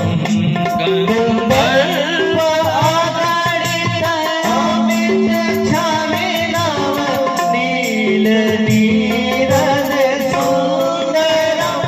पट पीठमानहु गणित रुचि शुचि नौमि जनक सुतारम।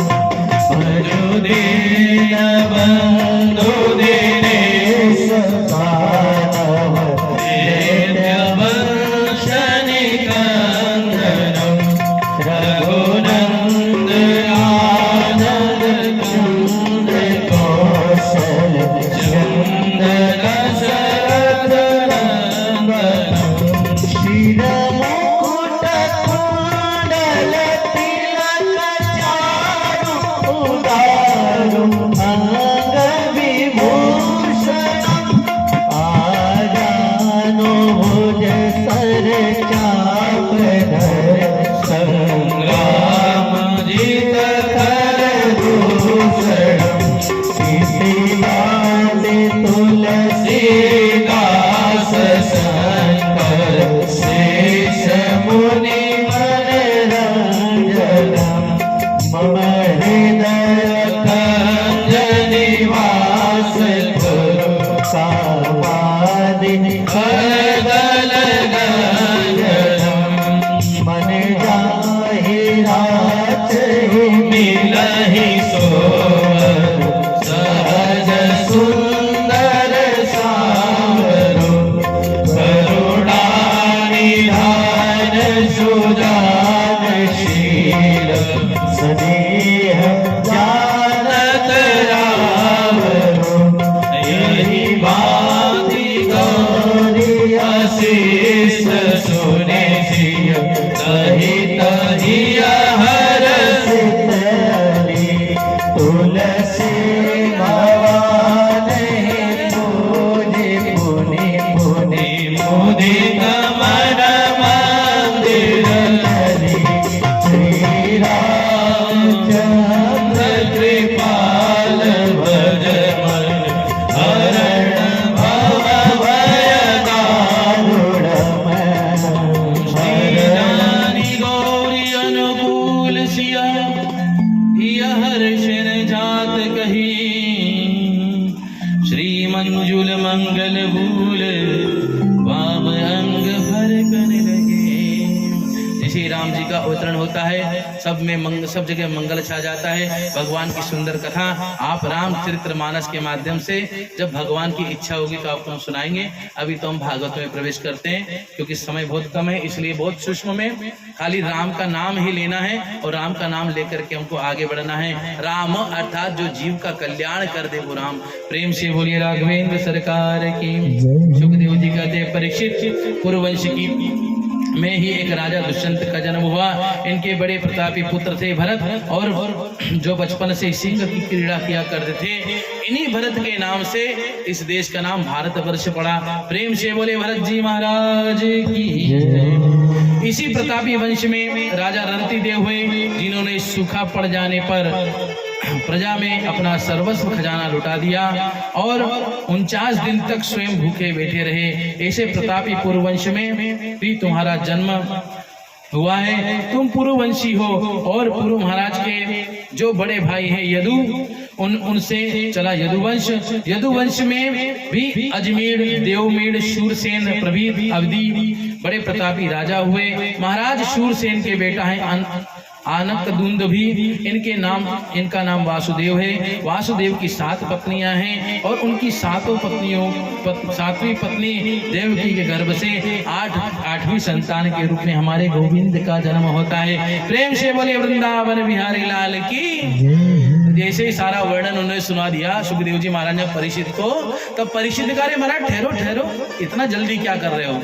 आपने सूर्य वंश का विस्तार तो नहीं किया, लेकिन जिनकी असीम कृपा हमारे पूर्वजों पे रही, हमारे दादाओं पे रही, हम पर रही, जिनकी कृपा से मैं इस धराधाम पर हूँ, आपने उनके वंश का तो वर्णन नहीं किया। वृंदावन बिहारी लाल की। कथितो वंश विस्तारो भवता सोम सूर्यो राज्ञां चोभयं वंशानां चरितं मादभूतं यदोश्च धर्मशीलस्य नितरां मुनिसत्तमा तत्राशेनामतीर्णं च विष्णु वीर्येण वानिशसं। परीक्षित ने तुरंत प्रश्न किया, भगवान आपने मुझे सूर्य वंश की वंशावली का वर्णन सूक्ष्म रूप में सुनाया, लेकिन चंद्र वंश के राजाओं की गाथा तो हम बहुत लंबी चौड़ी सुनाई, परंतु जब मेरे प्यारे कन्हैया का अवतरण हुआ तो उनकी कथा आपने चटपट कर दी, पूरा नहीं सुनाया। तो महाराज कहते हैं, सुखदेव जी कहते हैं, परीक्षित प्रभु का प्राकट्य अपने अंशों के साथ कैसे हुआ? महाराज जिज्ञासा तो बहुत है, आप जिज्ञासु बहुत हैं, और मैं कृष्ण की लीला आपको सविस्तार से सुनाऊंगा। वृंदावन बिहारी लाल की। निर्वृत्ते पुरुषः रूप गीयमानदा पर निर्वृत्त ववोषादाचरो मात्राभिरामतः। ये जो भगवान का कृष्ण की लीलाएं है ना, ये ऐसी दवा किसी ऐसे वेद्य से नहीं बनाई, परम निवृत्ति परायण परम हंसाचार्य श्री सुखदेव जी के द्वारा बनी है। मीठी दवा है, तो इसको सुनने में मीठी और जन्म मरण रूपी भव रोग को मिटाने की यह भगवान की परम मंगलमय कथा है। तो इसको सुनने के लिए, इस औषधि को सुनने के लिए हमको वृंदावन चलना पड़ेगा और भगवान की लीलाओं का दर्शन यहीं से करना पड़ेगा। प्रेम से बोले वृंदावन धाम की।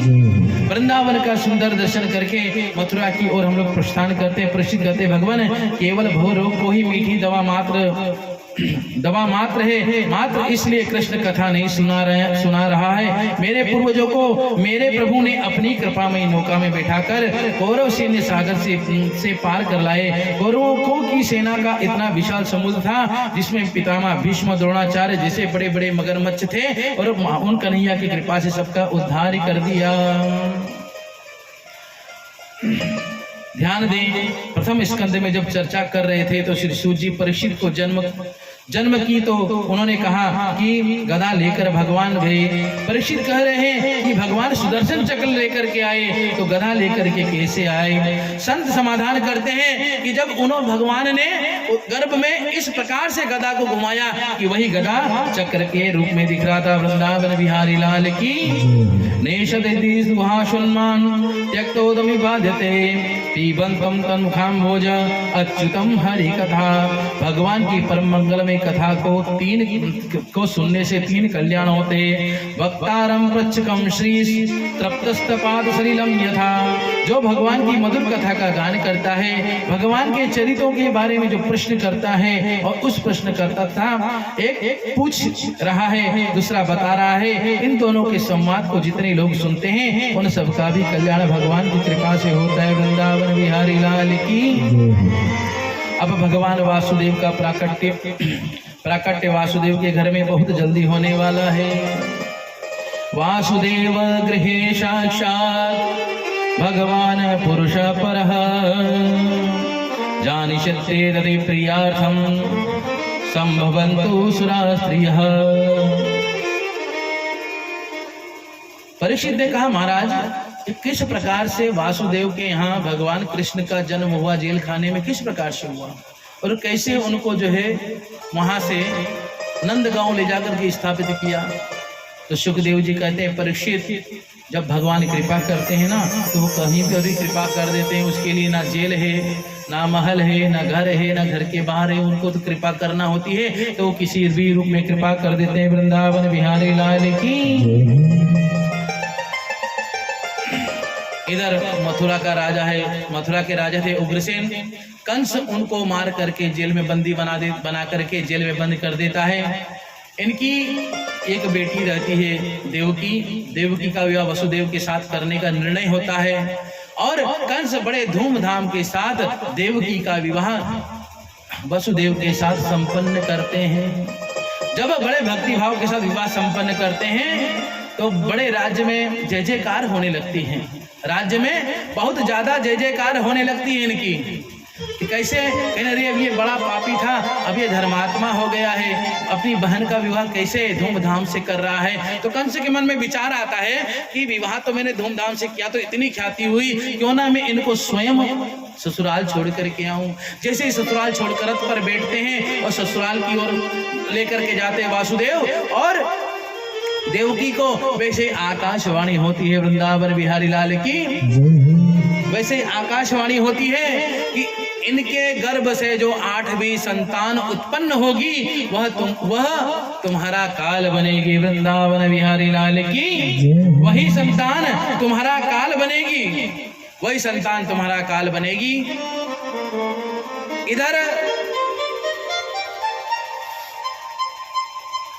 इधर जैसे ही कंस आकाशवाणी को सुनता है, हाथ में तलवार लेकर के खड़ा हो जाता है। और जब हाथ में तलवार लेकर के खड़ा हो जाता है, हाथ में तलवार लेकर के खड़ा हो जाता है मारने के लिए, तो वसुदेव कहते हैं, भैया आप तो हमारे बहुत घनिष्ठ मित्र हैं, आप इनको क्यों परेशान कर रहे हैं, क्यों इनको कष्ट दे रहे हैं। आपको इनकी 8वीं संतान का ही कष्ट है ना कि इनकी 8वीं संतान आपको मारेगी। मैं इनकी 8वीं संतान आपको दे दूंगा। अच्छा दे दोगे? हाँ दे दूंगा, लेकिन मेरी एक शर्त है कि क्या, कि तुमको मेरे साथ आकर के रहना पड़ेगा, तुमको मेरे साथ आकर के रहना पड़ेगा। कहे क्यों?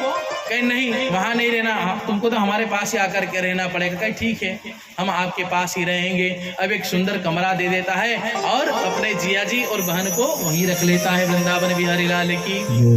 अब जैसे ही पहली संतान होती है, जैसे ही पहली संतान होती है तो उस संतान को छोड़ देता है। मन में विचार करता है कि तो पहला है, 8वें से कष्ट मुझको है। और बीच में आ जाते हैं नारद जी। जब बीच में नारद जी आ जाते हैं तो नारद जी कंस से कहते हैं, और क्या हालचाल है? कंस कहता है, प्रभु आपकी कृपा है, आपकी कृपा है। कहीं अब तो आप जो है मामा बन गए कि हाँ मैं मामा बन गया हूँ। आप मामा बन? हाँ मैं मामा बन गया। कहीं पहले पहली संतान उत्पन्न हुई? कहीं हाँ हुई। कहीं पहले कितने तुम सीधे हो। नारद जी कहते हैं, अरे तुम कितने सीधे भोले भाले हो, कमल का फूल हाथ में घुमाते रहते हैं। अच्छा कंस एक चीज बताओ, इस पंखड़ी से 8 गिनो कहा जाता है?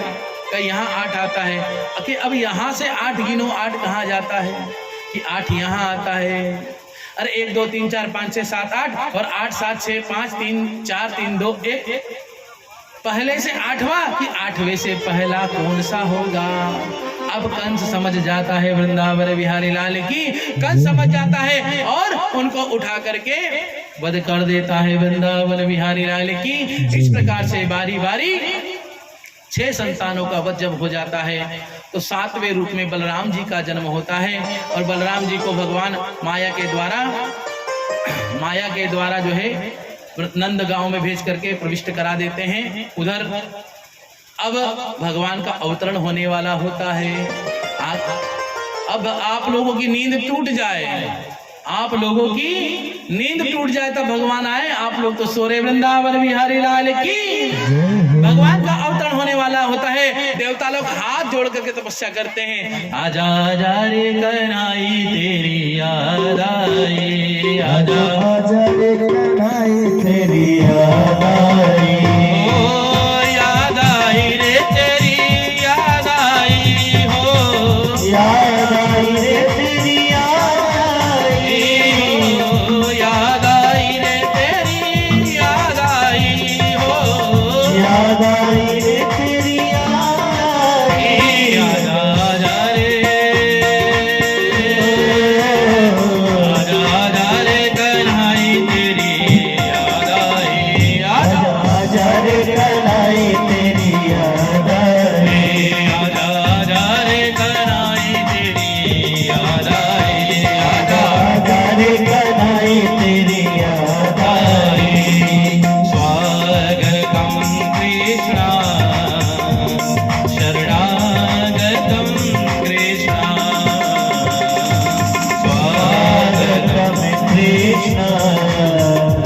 शरणागतम कृष्ण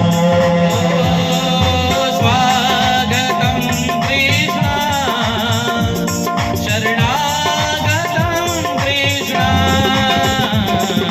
स्वागतं कृष्ण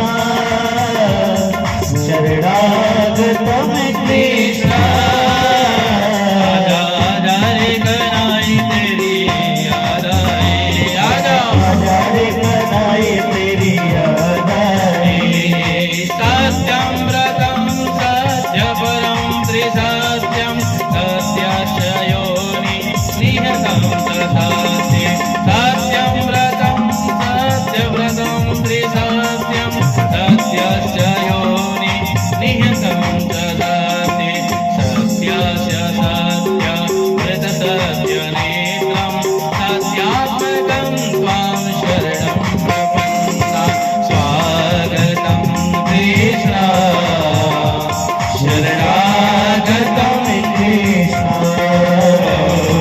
स्वागतं कृष्ण शरणागतम कृष्ण स्वागतं सुस्वागतं शरणागतं कृष्ण स्वागतम सुस्वागतम शरणागतम कृष्ण स्वागतं कृष्ण शरणागतं कृष्ण स्वागतम देवता लोग कृष्ण देवता लोग आकाश मंडल में खड़े होकर के देवता लोग आकाश मंडल में खड़े होकर के भगवान की सुंदर स्तुति करते हैं कि हे कन्हैया आपका हम बारंबार स्वागत करते हैं। अब आ जाओ, बहुत देर हो गई है और तुम्हारा स्तुवन हम लोग कर रहे हैं। सत्यं व्रतं सत्यपरं त्रिसत्यं सत्यस्य योनि निहतं च सत्ये सत्यं व्रतं सत्यव्रतं त्रिसत्यं सत्यस्य योनि निहतं च सत्ये सत्यनेत्रं सत्यात्मकं त्वां शरणं प्रपन्ना स्वागतं कृष्ण शरणागतम कृष्ण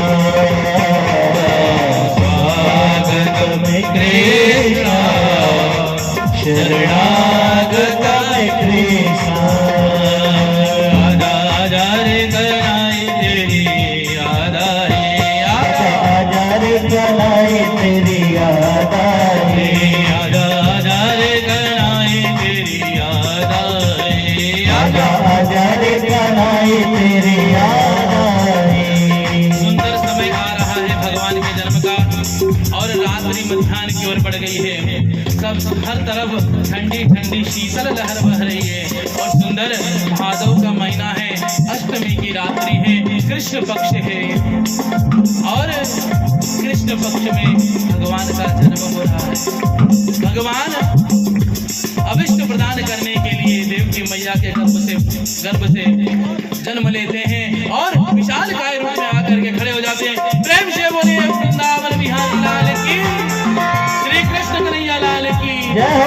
जब भगवान देवकी मैया के सामने आकर के खड़े हो गए तो देवकी मैया ने कहा, प्रभु मैं तो लाला चाहती थी और आप लाला बन के नहीं, आप तो बप्पा बन करके आ गए हैं। तो प्रभु ने कहा, मैया रामा अवतार की परिस्थिति कुछ और थी, रामा अवतार की परिस्थिति कुछ और थी, तो वहाँ आपने कहा वो मैंने किया था, लेकिन कृष्ण अवतार की परिस्थिति कुछ और है, कृष्ण अवतार की परिस्थिति कुछ और है। क्या कृष्ण अवतार में यदि मैं रहूंगा तो कंस मामा जग जाएगा मैया, और यदि कंस मामा जग गया और यदि कंस मामा जग गया ना तो जय जय श्री सीताराम हो जाएगी मैया। जय जय श्री सीताराम। इसलिए तुम शांत रहना। सारा वेग अपने पिताजी को समझा देते हैं, माता जी को समझा देते हैं और कहते हैं इस प्रकार से मुझको तुम यहाँ से ले जा करके और नंद राय जी के यहाँ ले जा करके स्थापित कर दे रहे। वृंदावन बिहारी लाल की। भगवान का सुंदर जन्म मथुरा की जेल में होता है और वसुदेव जी भगवान को अपने माथे पर रख करके और नंदगांव की ओर बढ़ जाते हैं। वृंदावन बिहारी लाल की। अपने माथे पर भगवान को रख करके नंदगांव की ओर बढ़ जाते हैं। जैसे आगे बढ़ते हैं मध्य में पड़ती है यमुना मैया। भैया लाओ सीताराम। जब मध्य में यमुना मैया पड़ती है ना, मध्य में यमुना मैया पड़ती है तो भगवान को जैसे ही जल में प्रविष्ट होते हैं लेकर के, जैसे जल में प्रविष्ट होते हैं लेकर के, तैसे यमुना मैया ऊपर की ओर उछल जाती है और कहती है कि मेरे गोविंद जा रहे हैं। कहती है कि मेरे गोविंद जा रहे हैं, मैं उनके पादों का प्रक्षालन कर लूं। कन्हैया कहते हैं अरे तो अपने थोड़े ससुर जी का तुम लिहाज करो, ये तुम्हारे ससुर जी, तुम इनका थोड़ा लिहाज नहीं कर रही हो। चलो ठीक है। भगवान अपना पैर लटका देते हैं। जैसे जल का स्पर्श होता है और जैसे जल का स्पर्श होता है, जैसे जल का स्पर्श होता है और जल नीचे हो जाता है, भगवान उनको स्थापित करके और कन्या जो वहां होती है उसको लेकर के आ जाते हैं और अपने स्थान में रख देते हैं। अगले दिन पुनः कंस जब देखता है कि कन्या का जन्म हुआ है, कन्या को देख करके उठा करके पटक देता है और कन्या योग माया रूप धारण करके विंध्याचल में निवास हो जाती है। नंद गोपा गृहे जाता यशोदा गर्भ संभवा तस्तो नादयिष्यामि विंध्याचल निवासिनी। भगवान कहते हैं कि जाओ, तुम्हारा जो है भारतवर्ष में विंध्य नाम का क्षेत्र है, पर्वत श्रृंखला है, वहीं जाकर के वास करो और विंध्य माता के नाम से आपका पूजन और अर्चन होगा। प्रेम से बोलिए विंध्यवासिनी मैया की। इधर नंद राय जी विचार करते अबे तो भयो नहीं अब कब होएगो, अबे तो भयो नहीं अब कब होएगो। अरे अब तो हम 80 साल के हो गए, हमको संतान नहीं हुई, संतान कब होगी। इधर से जैसे ही उनकी बहन आ करके ठक ठक थाली लेकर के पीटती है, अरे भैया कहाँ हो, कहाँ हो भैया, कहाँ हो, कहाँ हो, कहाँ हो। अरे क्या हुआ बता। कहती है कि अरे मुझे क्या दोगे। अरे जो मांगोगे तो दे दूंगा। सुनंदा तुम मांगो तो सही, क्या हुआ। अरे मैया लाला हुआ है, लाला हुआ है, वो लाला हुआ है वृंदावन बिहारी लाल की, नंद महोत्सव की, नंद के लाला की। आइए हम सब मिलके भगवान के जन्मोत्सव का आनंद लेते हैं। सभी लोग झूमेंगे, नृत्य करेंगे और भगवान के जन्मोत्सव में शामिल होंगे। नंद के आनंद भयो जय कन्हैया लाल की, नंद के